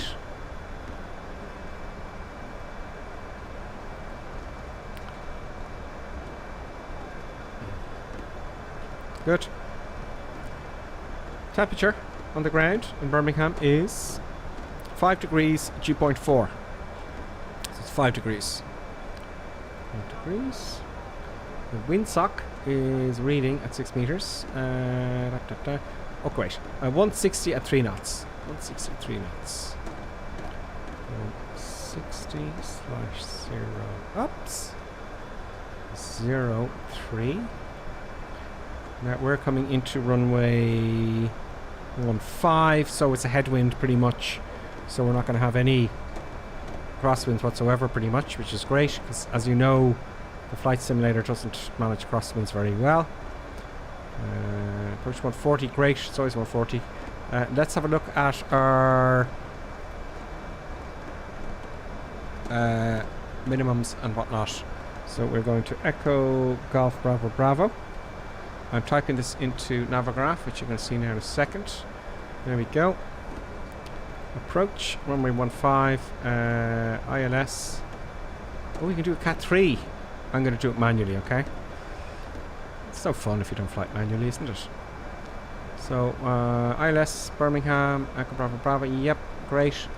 What was I saying? Yeah, so the minimums, ILS is 503 feet. 503 feet. Localizer out 750, so 503 feet. The height of the runway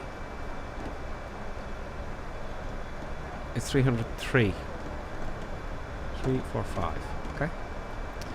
200 feet out. 503. So 503. It'll call out the minimums then. Set manage speed. Okay, it wants me to set manage speed. But no. Because I changed the speed, didn't I?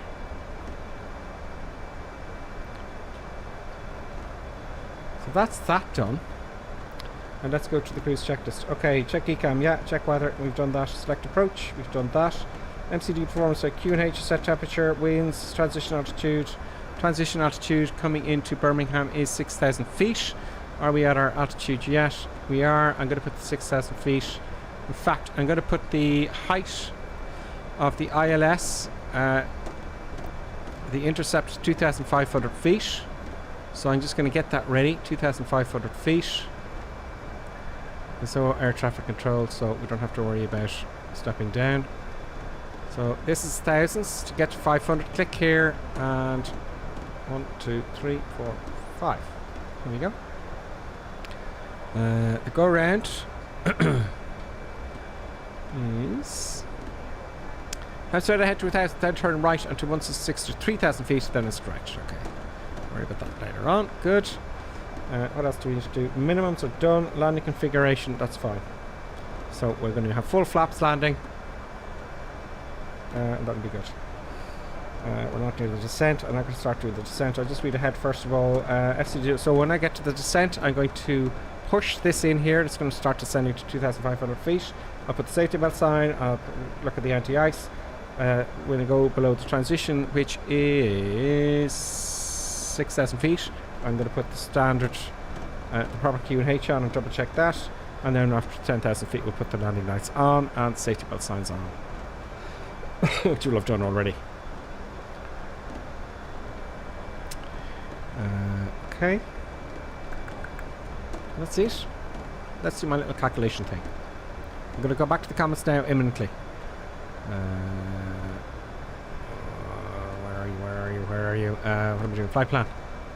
281 miles to go.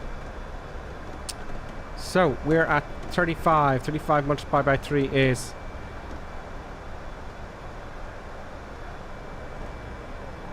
105, 115, 115, 115, 115, 113, 113.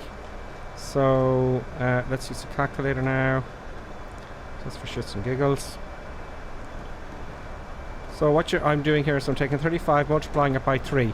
That's 105. Plus 10, which is 115. Minus, I took off 3,000 feet, which doesn't have to be exact for the ILS. Minus 3, which is 112. So it doesn't matter around about there. It's not going to be exact. So what I'm doing is I'm guessing. We'll stick at 112 nautical miles out. We will start to descend. Okay? So what I expect to see is... Oh yes, we got a problem. We got a problem. See that little arrow here? That will be hopefully around my calculation there of 112 nautical miles out. This is our problem, remember?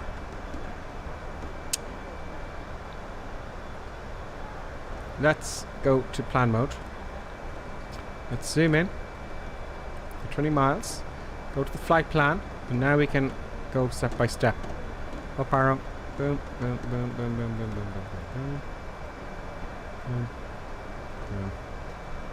I don't know about that. I just don't know about that. Just not.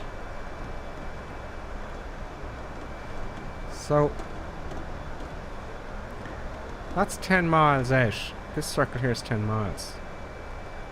So, I'd like to be further out, you know? I'd like to be here and come in that way. Why isn't that? So maybe if I go get rid of, let's zoom out here. Right, 40. I'd like to get rid of this waypoint here, Grove, okay? And add in CF15. To be honest with you.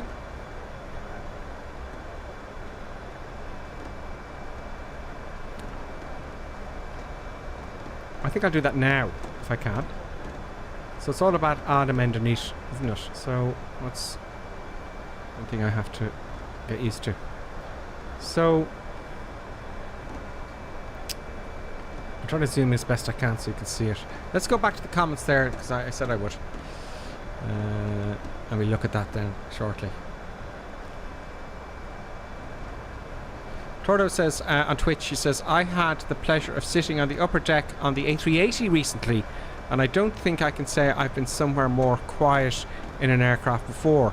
The A320neo might come close. The 777 I got on board right after was definitely not as quiet. So you got in a 777 later and that was quite loud. Still comfortable, but the A380 is completely different class. So you're on the 7, it's better than the 777 you're saying, the A380. I've not been on an A380. It's a pity they've discontinued them. You know, I think out of that battle between the A380s and the Dreamliners, the Boeing Dreamliners, the A380 lost out. Because I remember reading about that, going, oh, who's going to win? Because it is a competition between the two airlines, isn't it? So they're going to discontinue the A380. As far as I'm aware, the Dreamliner is working for them. The A380 is not. So that's why they discontinued it.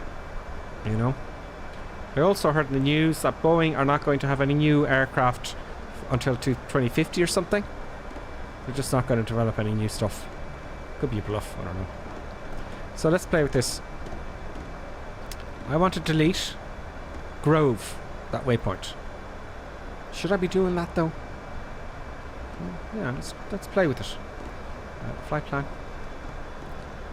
Let's go into Grove here.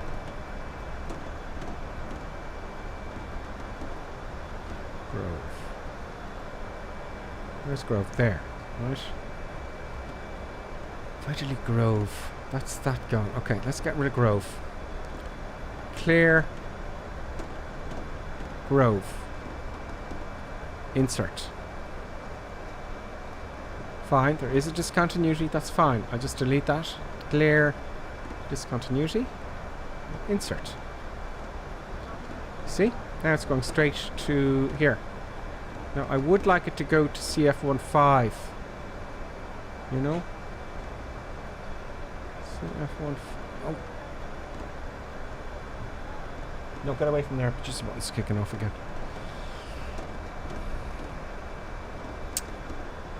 I want to go to CF15, so can I insert that? Can I insert a waypoint? The CF15 is there. Okay, no, that is there. It's going to go to CF15. Okay.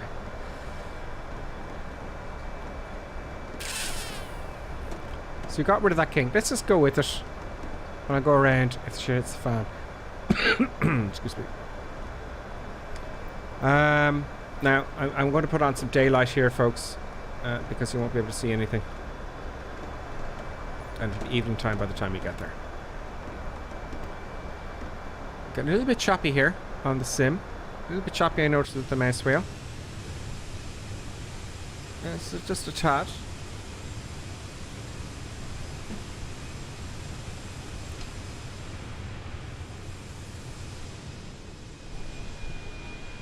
So I've got lots of time in this flight. Usually it's very quick flights, you know.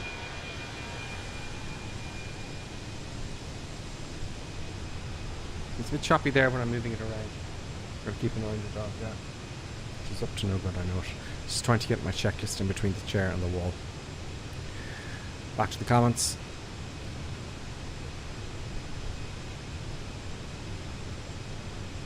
Toto says yes, twice the engine, twice the cost. There you go. First time chat from Relix or Romeo 6. Welcome, Relix. He says, you're flying as Aer Lingus or BA. It's actually Aer Lingus. That answers that, Relix says. Oh, that would be TA or A. Yeah, what I've done here is... Why that would be T or A. Tell you what I've done, right? Sometimes people fly in front of me. That's okay. It's fine. So what I've done is in the Fenix, which is very good. Let's put on a flood dasher. There we go. In the Fenix. And I believe, therefore, in the Airbus. Correct me if I'm wrong, okay? But if I have this to T or A, is that what you mean? An aircraft and the TCAS goes off and I get warnings. The aircraft will climb or descend. Okay, what is going on here? Are we going off an airport as we're flying here? It's very choppy here in the camera. 217 miles to go. Let's go back here to ARC. So, sometimes there'll be an aircraft, could be traffic ahead of me.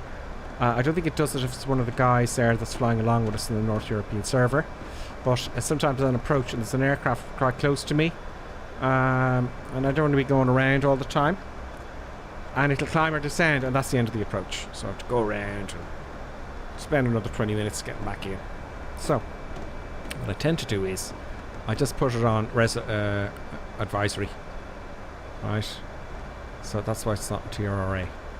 There you go, it's transponders on. So that's that reason there. This is really distracting me now. So, this is on Twitch now.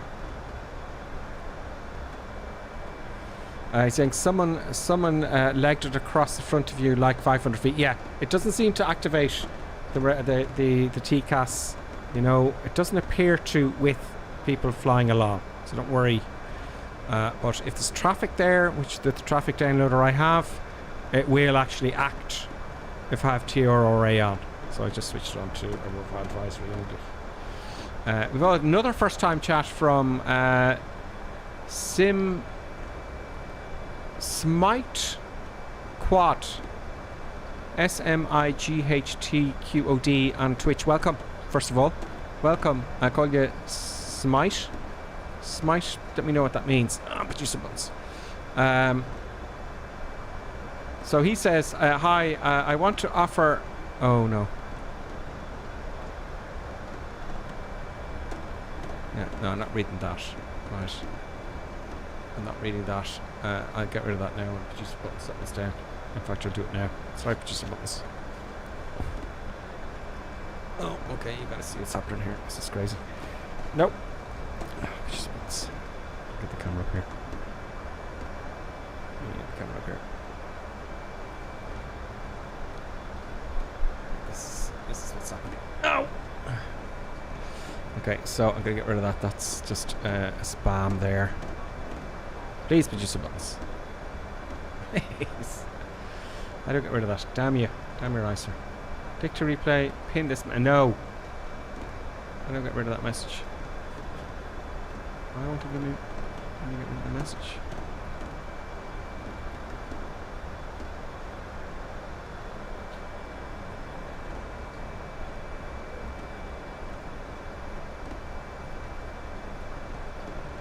I don't want to give. I want to get rid of him.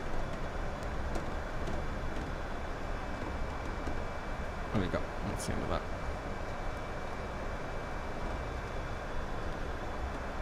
God. What?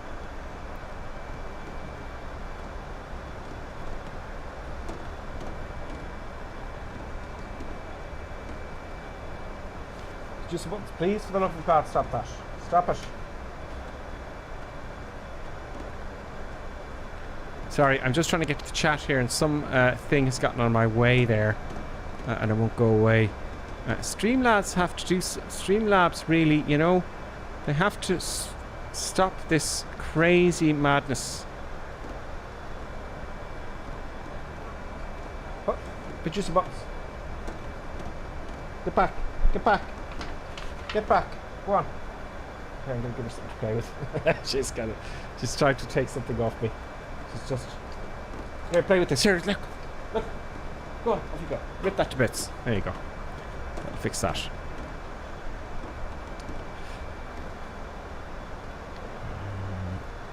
Why? If I type return there, maybe? Nope. Chat. No, I can't read my comments now. This is infuriating.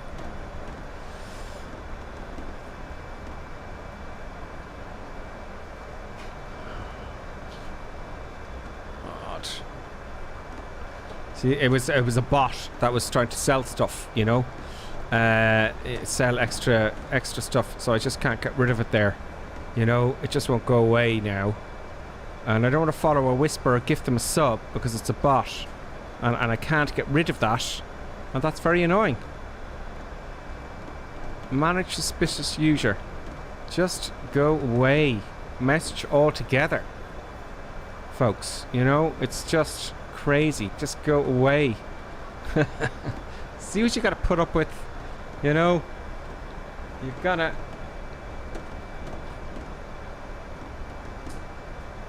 Oh my god, I won't go away. Go away. Go away, message. For the love of Jesus, go away.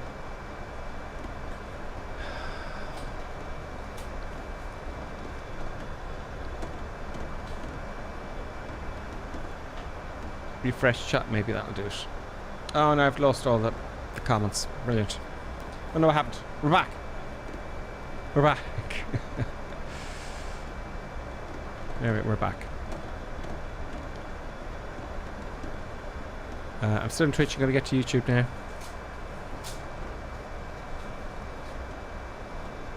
Okay, so I deleted that message. That's what the problem was. It was some bot trying to sell us something. Am I from Limerick? No, I'm not from Limerick at all. I'm from Wicklow, or the east coast of Ireland, or Wexford, or whatever you like. Maximize Windows, says John Corrupt. Thank you, but I fixed it somehow. I don't know how I did that. Just refresh the chat. Thank you. Now, YouTube chats. Welcome, by the way, John. John is a Prime gamer. Very nice. Happy days. Now, YouTube. Jesus, keep an eye on what's going on here. Okay, we're going to start descending very shortly. I'm going to have to start thinking now and read the last few comments there. Okay, so... You kind of find yeah, any selection in slash. We're talking about Aer Lingus.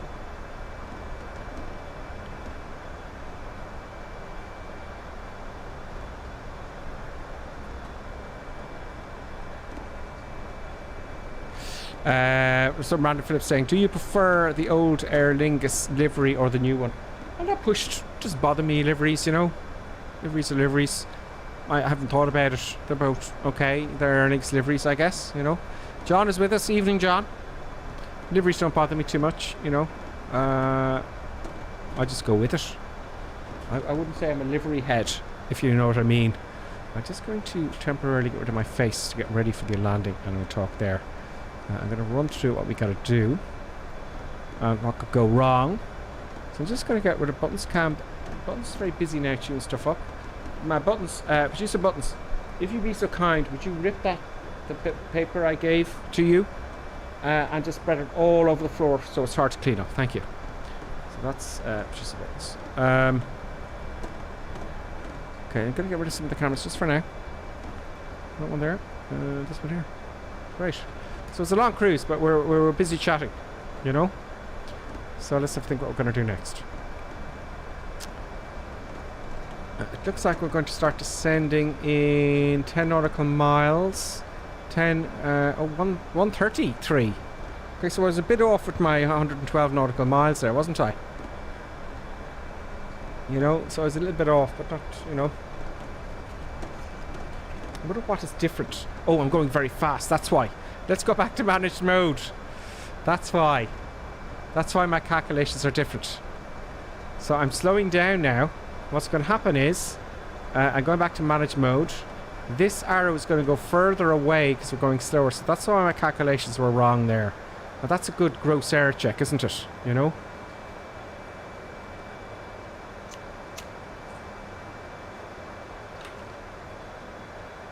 So you can see now we're going back to 260 odd knots there. So now my calculations might be a bit more improved. It's very twitchy here over in London, folks. The frames per second aren't the best here, because as I move the camera, that choppiness is not the stream, it's the simulator. And since the last update, I'm not particularly happy. Okay, we'll start descending now. Damn it. Descend, damn you. That messed that up. So that's why I want buttons. I want to buy buttons, folks. I need buttons. Not producer buttons, you understand, but buttons to twist and press. I'd love to get this stuff, do you know, for the Airbus. Because the Airbus, it worked for the Airbus. All the different Airbus aircraft, effectively, because the A380 is en route, isn't it?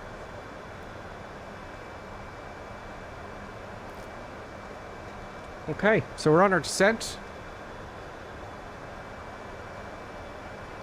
Looking to the checklist. We'll be making our approach shortly. We ask that you take your drinks to your seat and fasten your safety belt.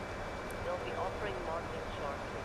Also, we would like to take this time to thank you all of our subscribers and members for supporting our endeavors. If you are not a subscriber on Twitter or member on YouTube, please consider joining in order to secure our adventures fair into the future. Thank you. Quite realistic, because we are in Europe, folks, and all of Europe is changing places. In other words, Ireland is a different country, right? Hence the accent there. I think it's very realistic, because yeah, it's because we're over the cities getting choppy. That's why we're over London now, folks, because it took us over London, didn't it? Let's hit the V button here and see the old VFR map. Yeah, so took us over London first, didn't it? And I did say, damn it, I would cut the route shorter, didn't I? And it's too... Well, is it too late now? Yes, it's too late now. But I could cut it shorter even still a little bit. We could go direct to Welland here. Right, so I'm going to go direct to Welland. But now, that might end us up too high. We might be too high then in that case. So, but I can use the speed brakes. Would that be wise? Would that be wise? I think that would be wise. It's not going to cut much off the trip, actually. I could go direct now to... Let's see when it comes into view. Let's go to plan mode. Let's go zoom a little bit. We've got a flight plan discontinuity. Okay. Okay. How I missed that, I don't know. It says manual there somewhere. So that's going to be a problem.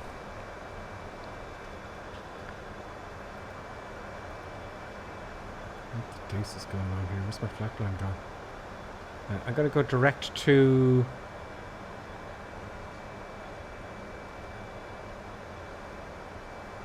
Can't read that there now.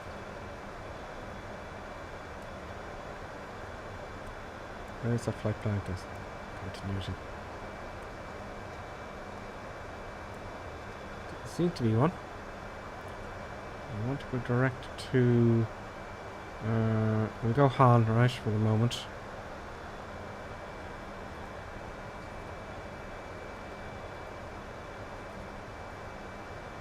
Direct to Han. Insert. So that will shorten the trip a little bit. I just can't read this one here. So as you can see now, the trip's going to be shorter. So we're now below the profile. Well, that's fine, okay? Because it's going to decrease the rate of descent.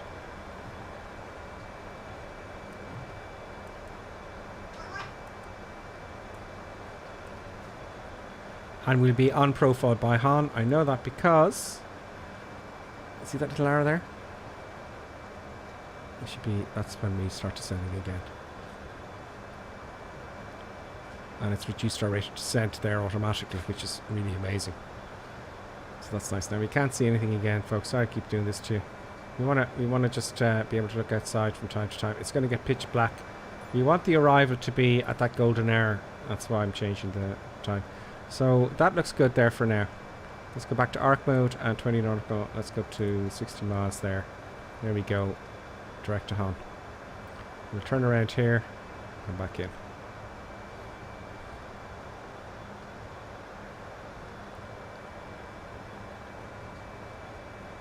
$98 miles to go.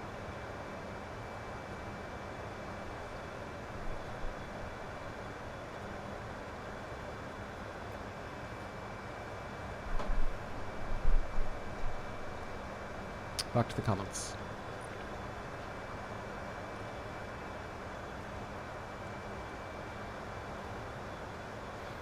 Let's have a look outside while I'm looking at the comments here. See what they're going to read.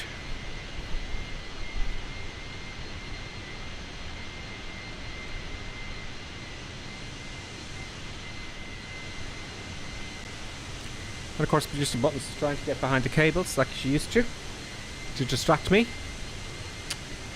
Let's get the cameras back on. I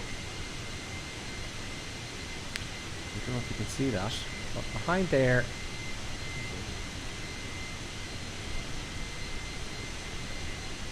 can't see the bar, I'm just letting you see. And the way there, you can see she's trying to get behind the cables, and that's her way of saying I want attention. She won't have anything less.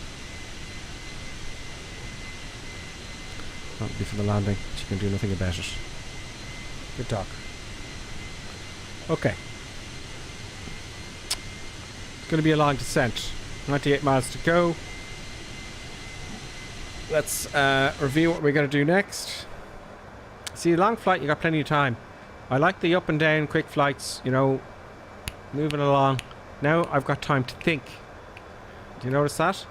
Got time to think, so nothing's really forgotten. Those are my last favourite words. Famous last words. So we're under descent. FC do altitude set to 2,500 feet. We've got our safety belt signs on and the anti-ice. Parametric reference is ready for that. So let's see if it's changed the Q and H in our destinations. You can refresh it here in the Fenix. Q and H is still 1028. Now there's mist, which is great. We're going to have, that means we're going to have a, and it's overcast at 500 feet. This is what I like. I like low visibility. I love crosswinds, but the simulator is not even close to having accurate crosswinds for a flight simulator. I've mentioned that before. I won't go on about it. But I like the low visibility because I'm going to do this manually, and it's just nice to come out and then there's a runway ahead of you. The worse the visibility, the better. The more challenging it is. So we've got everything set up. You know, let's have a look at the comments there. I'm going to look at Twitch first. John Y Kaput. Is it John? I call him John Y. Maximize the window. Oh yeah, that was the problem I was having with the chat. Thank you, John. Yeah, you got it. Thank you very much, John, by the way, and welcome to the madness. Relics Romeo 6 is saying you still think JetBlue has the coolest liveries. Yeah, let's have a look. Producer buttons. What am I going to do, producer buttons? She's not going to stop. let's move this camera here. What's that? You're hopping up here there. There's all my stuff. Unfortunately, now, oh look, this here is my radio stack. It's the Logitech one. This is great for VATSIM. Now I haven't used. Oh yeah, VATSIM. I got to get into the VATSIM, folks. I need the time during the day. I need to do a few VATSIM flights myself first before I do VATSIM.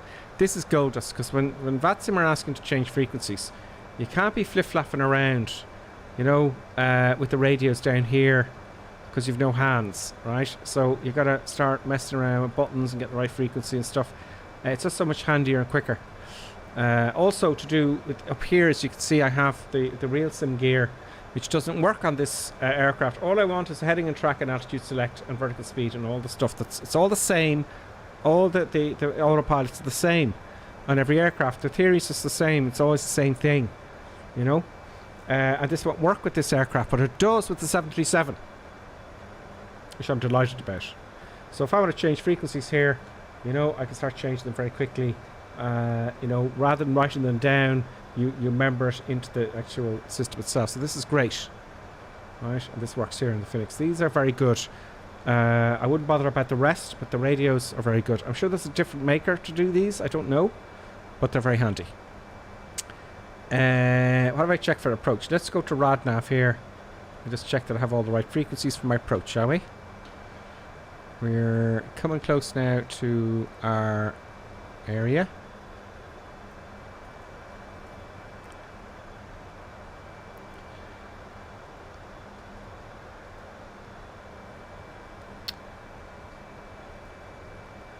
Bear with me. Okay. Just doing a few things here in Navigraph. Why can't that be on as default? So, if I get Navigraph here. No, it's a wrong window. This one. In Navigraph, we're coming along here. And we will be using frequency 110.1. Yes, 110.1. The approach course is 146. Approach course is 146. Great, so that's tuned in and all done. I went direct to Han, which is here. It's going to take us overhead, come out here, and see it comes out a little bit, and it takes us in at D6.7. Which makes me a little bit nervous. I like the 10 miles. I always thought it was 10 miles or more, especially for an aircraft like this, you know. So that's why I want to go further out. So let's try that now. Okay. So I've confirmed the frequencies. That's all good. Back to flight plan. We have 62 miles to go, and we are now back on profile. We're back on profile at 17,000 feet.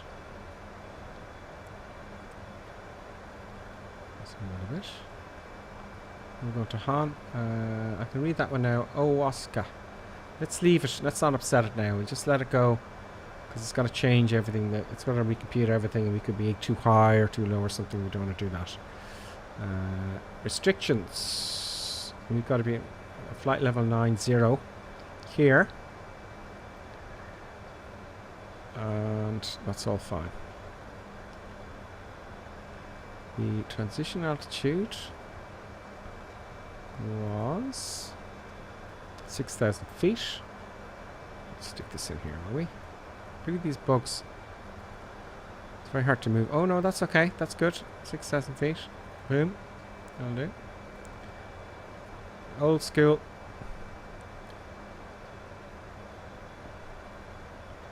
$6,000 feet. There we go.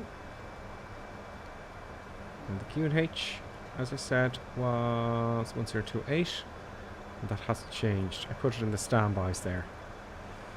Look at that haze. Let's have a look outside, folks.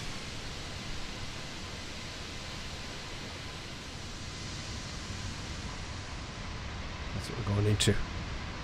Purely because the temperature and the dew point is very close together on the ground.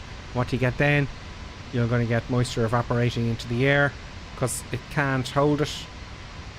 You know, cold air, warm air can hold more moisture than cold air, so it evaporates into water droplets in that case, isn't it? And that's what the temperature meets the dew point. Okay, good. I said I was going to have a look at the JetBlue livery, didn't I? No. Oh.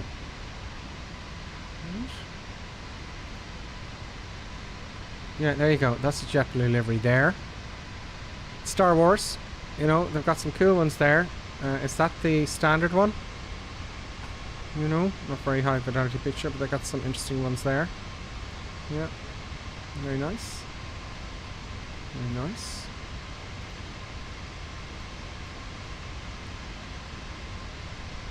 It does there, judging by that. No, that's not the standard relegate success. Okay. I thought it was because it's too boring. You know. Okay.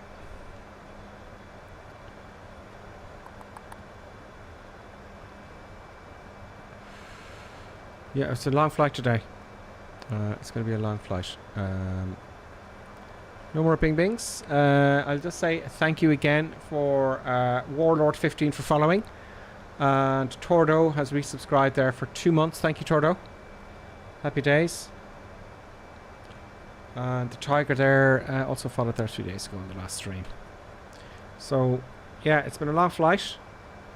We've been flying now for an hour and 9 minutes. Now, it's a long flight for the ones I've been doing. Another thing I got to figure out here is how to activate the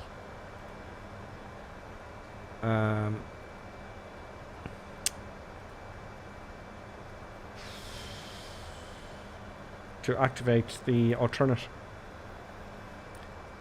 You know, let's say we get there, it's below minimums. How do we get to the alternate? You know, in the flight managing computer. I've got to work that out. The go-rounds are fine. You know, the go-round procedures, it's all programmed in. For example, if I exercise the go-around, I add tug of power, it automatically puts it into the flight managing computer. And then you just go to a hold. And it's very easy to manage a hold. A hold, of course, let's say if I wanted to hold at Oscar there, let's go to flight plan or anywhere. Let's say I wanted to hold here. I just click on it and hit hold. And then I can put in the inbound course and right or left turns and the time and distance or compute it. So that's very easy to do a hold. But activate the alternate now is another thing. Can I do it here? Is there anywhere here? It's info. Oh, oh. Airways. Nope. So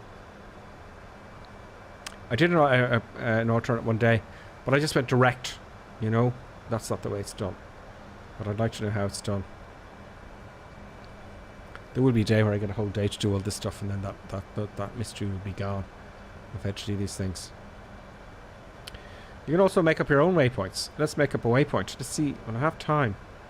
See, I do this stuff then, and then I mess everything up. So I have to spend time on my own without streaming, doing this kind of stuff. Because you can add waypoints anywhere you like. You can add a hold anywhere you like. And there's all sorts of fancy stuff you can do. But you need to know. Because it's when the shit hits the fan, you don't want to be guessing, do you? So we're passing 8,300 feet. And let's put the landing lights on. They're already on.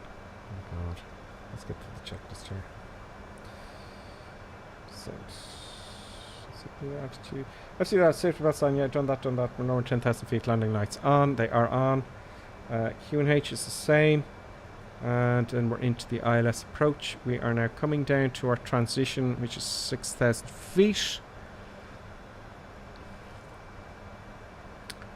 And it looks good. Are we on speed here?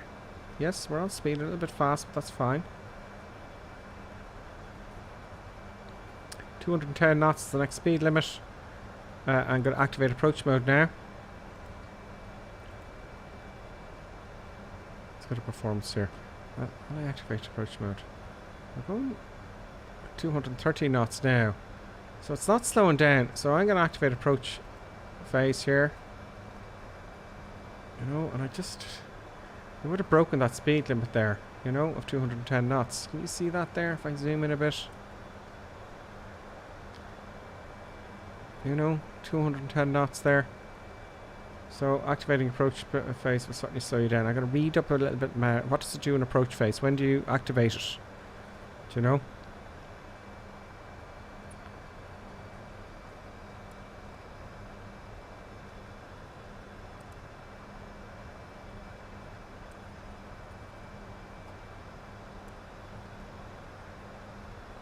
There's the TCAS now, see? There's someone there coming towards me. They're descending, and they're 3,100 feet. Or, sorry, they're 3,200 feet above me and descending. That's a plus. There it is, yeah.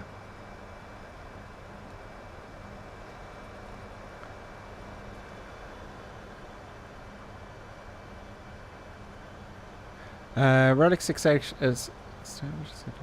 Relics or 6 says, apparently JetBlue are about to announce new European routes and looks like they will be landing in Shannon and Dublin, Paris and Frankfurt. Oh wow. R8, Relics R8 says, so we will see how they do. Interesting. Are JetBlue... Yeah, they're quite big in America. I know that much. Let's just check the YouTube chat there. Where are you, YouTube? Get rid of some windows here.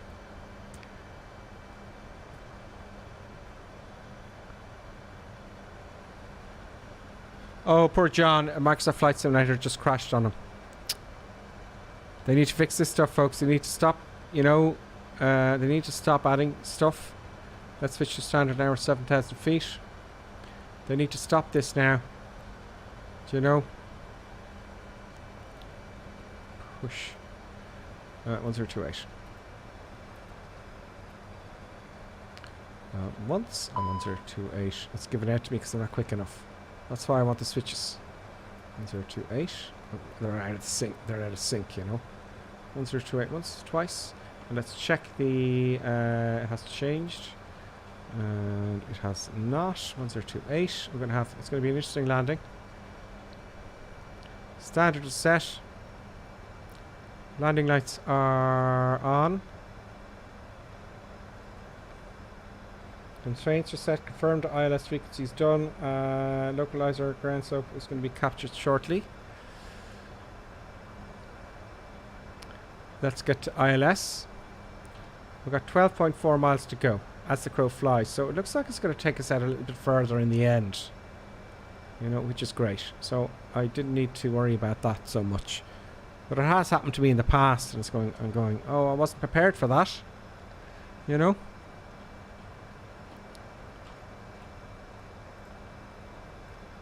This is going to be an interesting approach, and don't worry, Clappy D, don't worry.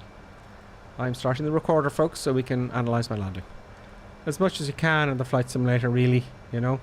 Let's get it started there, so we can review the landing and whatnot. 10.6 miles out. Good. So we're going to be a good bit out now. There's our lads. Let's just say hello to our lads before I forget, because I didn't do that. Let's tag up. Let's see if we can see the boys. There's Lonely Reaper. And he's with all the others. I can't see them. And there's other people floating around here as well. So we'll say hello to you boys on the ground. Looks like you're ahead of me a little bit. We'll declutter now. So I couldn't read the other names there. Red caps among them. So we're coming down to 4,200 feet. And it all looks very nice and slow. We're an hour and 16 minutes in the air now. We're 9.2 miles out. So it is going to be quite short. You know, so I'm going to be ready now. Next step is... FCF safety belts, Q&H approach mode. I've already armed. I've written that down in my checklist. Confirmed frequency island localized. Okay, so the next thing we want to do is intercept the glide slope. And when we intercept the glide slope, all I have to do is hit approach, and then it's going to take us down the ILS. But I'm going to switch the autopilot off then and land manually. 8.7 miles to go.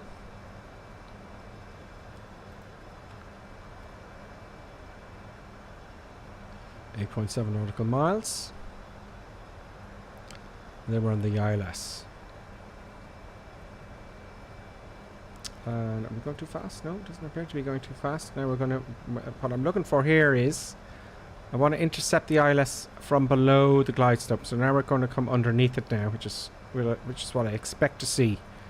You know, we're going to 2,500 feet. QNH is 1028. 2,500. 2,500 feet above the ground, says radio. And you can't see the ground because of the haze. I love it. Oh, you love it. Look at that. That is so cool. Let's get in a little bit here. There we go. That is really well done. That's fog.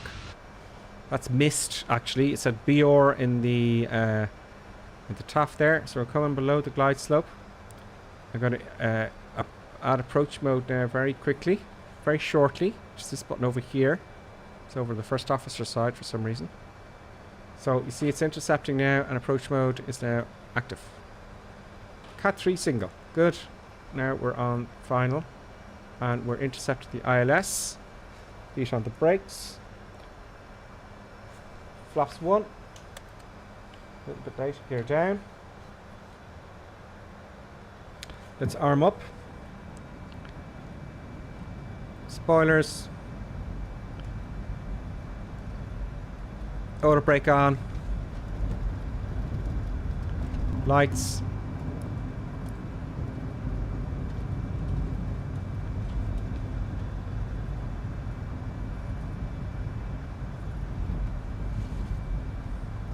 Next stage of flaps.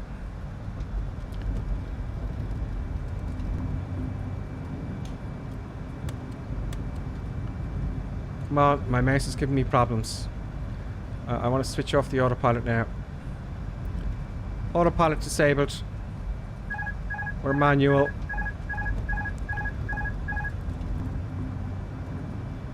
Full flaps now.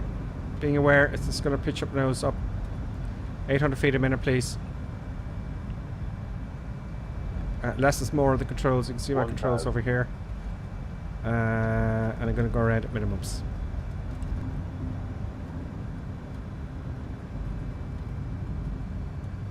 Can't see a thing.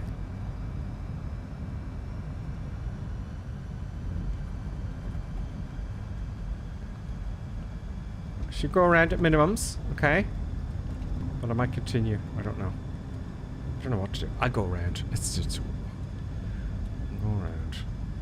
Well, there you go. There you go. Keep it exact. It's not good enough. 800 feet a minute. Now I have to do 1,000 because I'm gone a little bit below. But don't overdo it. 500. 2 miles out now. 500 feet above the ground. Can't see the runway yet. Can't see the lights. We may have to go around. Less is more. Let it do its thing. 800 feet a minute, please.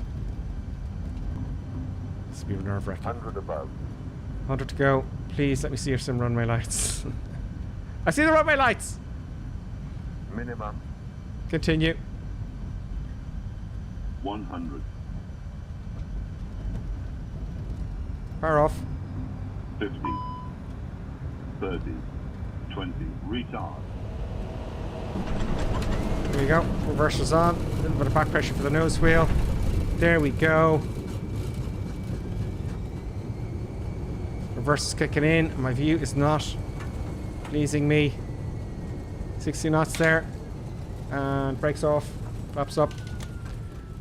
Retard. That was really cool. That was really cool. That was now what you call... That's what I like, folks. That is what I like. We're going to take... Do I take our right or our left? I don't know. I'm going to take... Oh, I'll go ahead a little bit further. That is what I call... Right? Let's just keep going for the moment. That is what I call... low visibility. And at the last minute I saw the lights. That is pretty darn cool. Where are you going? Where are you going? I had full power on me. Because I went outside. Okay, let's take a right here. And we'll worry about the rest. Can't see a thing, folks.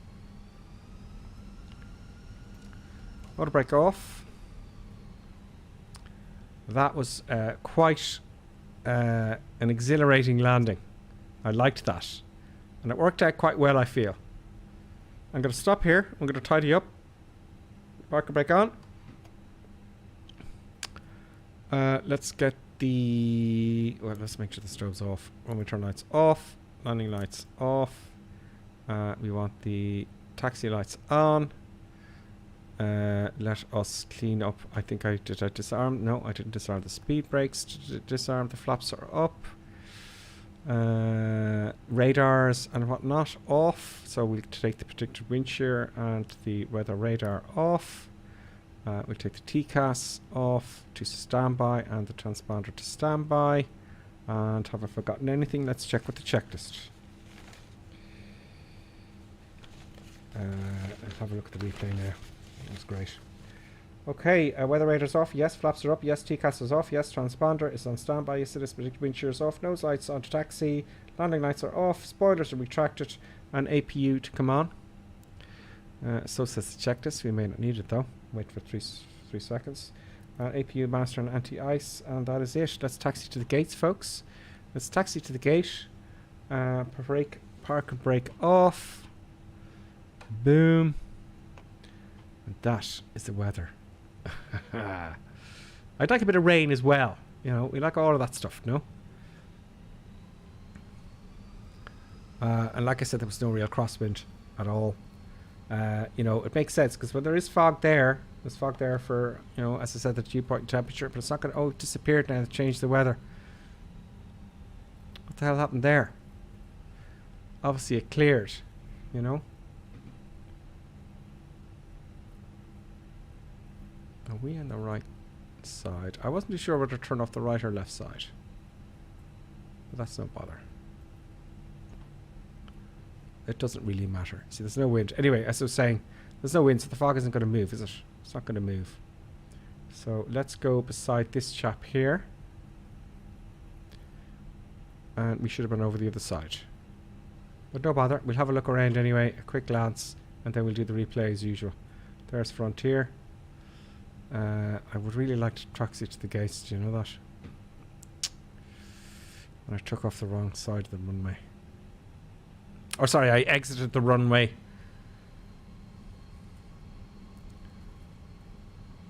The incorrect place.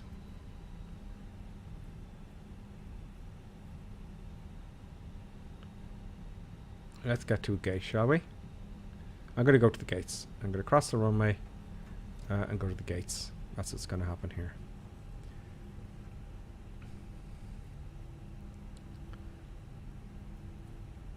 You know, I mean, what if you did that in real life? You know, oh, you know, well, ATC are going to tell you. You know, when you land, they're going to say, okay, take the next exit to the left.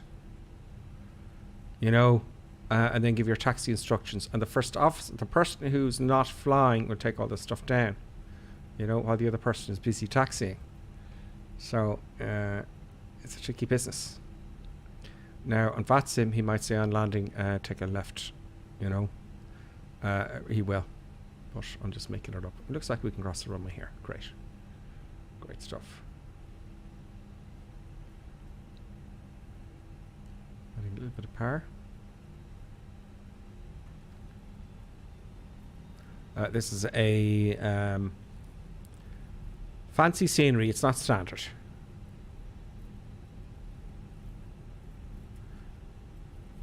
Well, nice talking with you later. Who's that? Oh, Comic Crazy. Nice one. He says, good afternoon. Microsoft Button Simulator, LOL. Where's the beautiful views? That was obviously on final, was it? Comic Crazy, welcome. That was on Twitch. On YouTube then? Have we got any comments on YouTube there since? Red Cap, has everyone else got Goodyear blimp at the gates? One of the gates? Nice landing, says Random Phillip. Thank you very much, Random Phillip. Anything happened while I was gone? No, Random Phillip. It was a kind of a long flight with not a lot happening. I got... because it wasn't my real quick flights that are like cruising for 20 minutes at most. And you're up and down. So we did a bit of a longer flight this time. And it goes a little bit more smoothly because you can, you know, you're caught up with everything. There's a Ryanair livery there. This is all real road traffic. There's Wizz Air there. Have we got to get a gate in here? I hope we do. Because it's going to be stuffed if we don't. It taxis everyone. The simulator will taxi everyone to the same gate. So that's why I'm not looking for one. Is that one in here now? Give me a gate, will you? Is that one there at 41?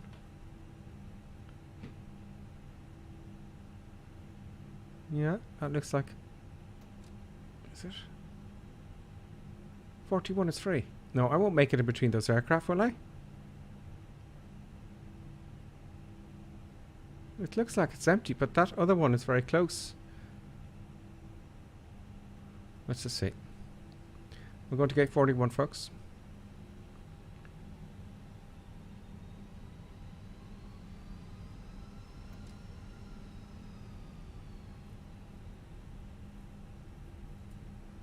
That aircraft shouldn't be there. It's a bug. That is a bug, and I'm not tolerating bugs. Now, this guy up here, see this?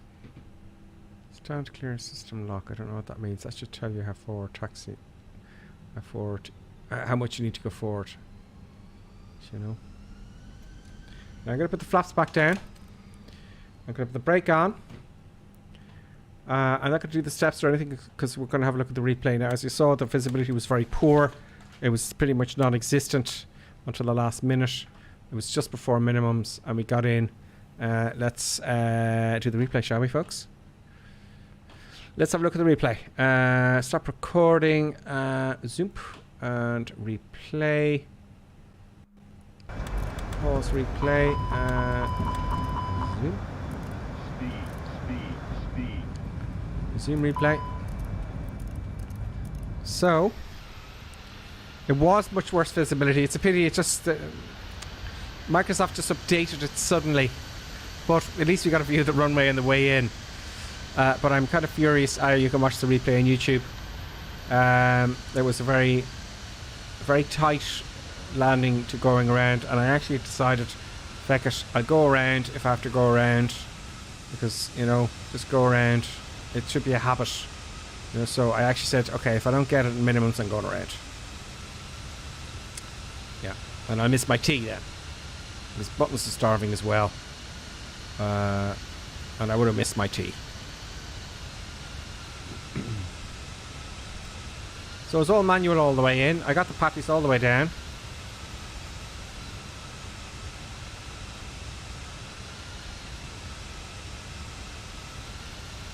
Let's just examine this. I'm going to answer that question now. What I use for my flight recorder.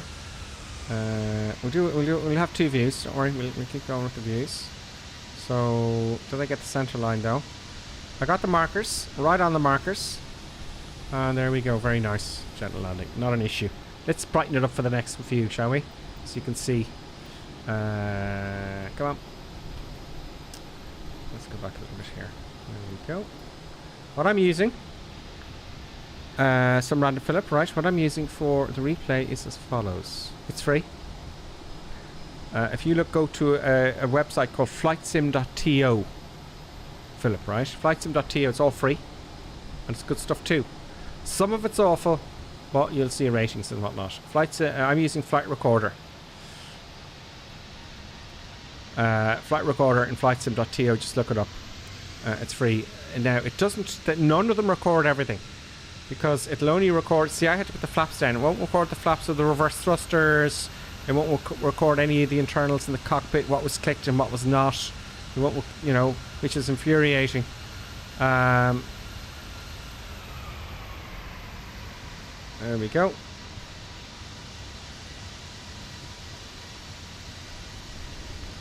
I'll take that. I'll certainly take that. There you go, folks. That was a longer flight than I anticipated for this afternoon.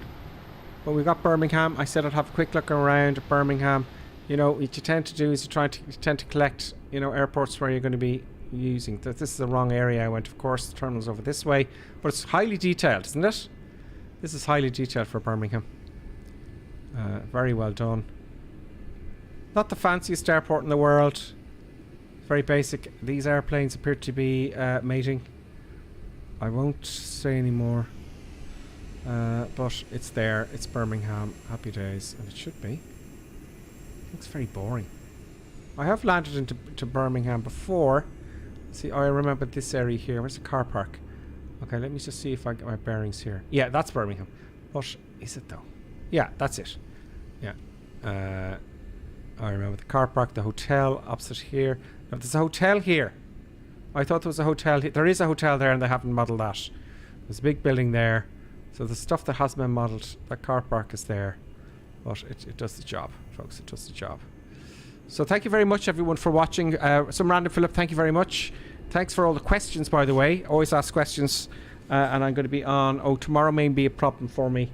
I don't know yet. Tomorrow's Thursday. But I'll definitely be on a Friday and then the Sunday stream and all that kind of stuff. So, folks, thank you very much. I hope you enjoyed the crazy madness. I'm going to try and get the time to get into the 737 and a few different aircraft. And you know what? We will see you very, very soon. Ciao, ciao.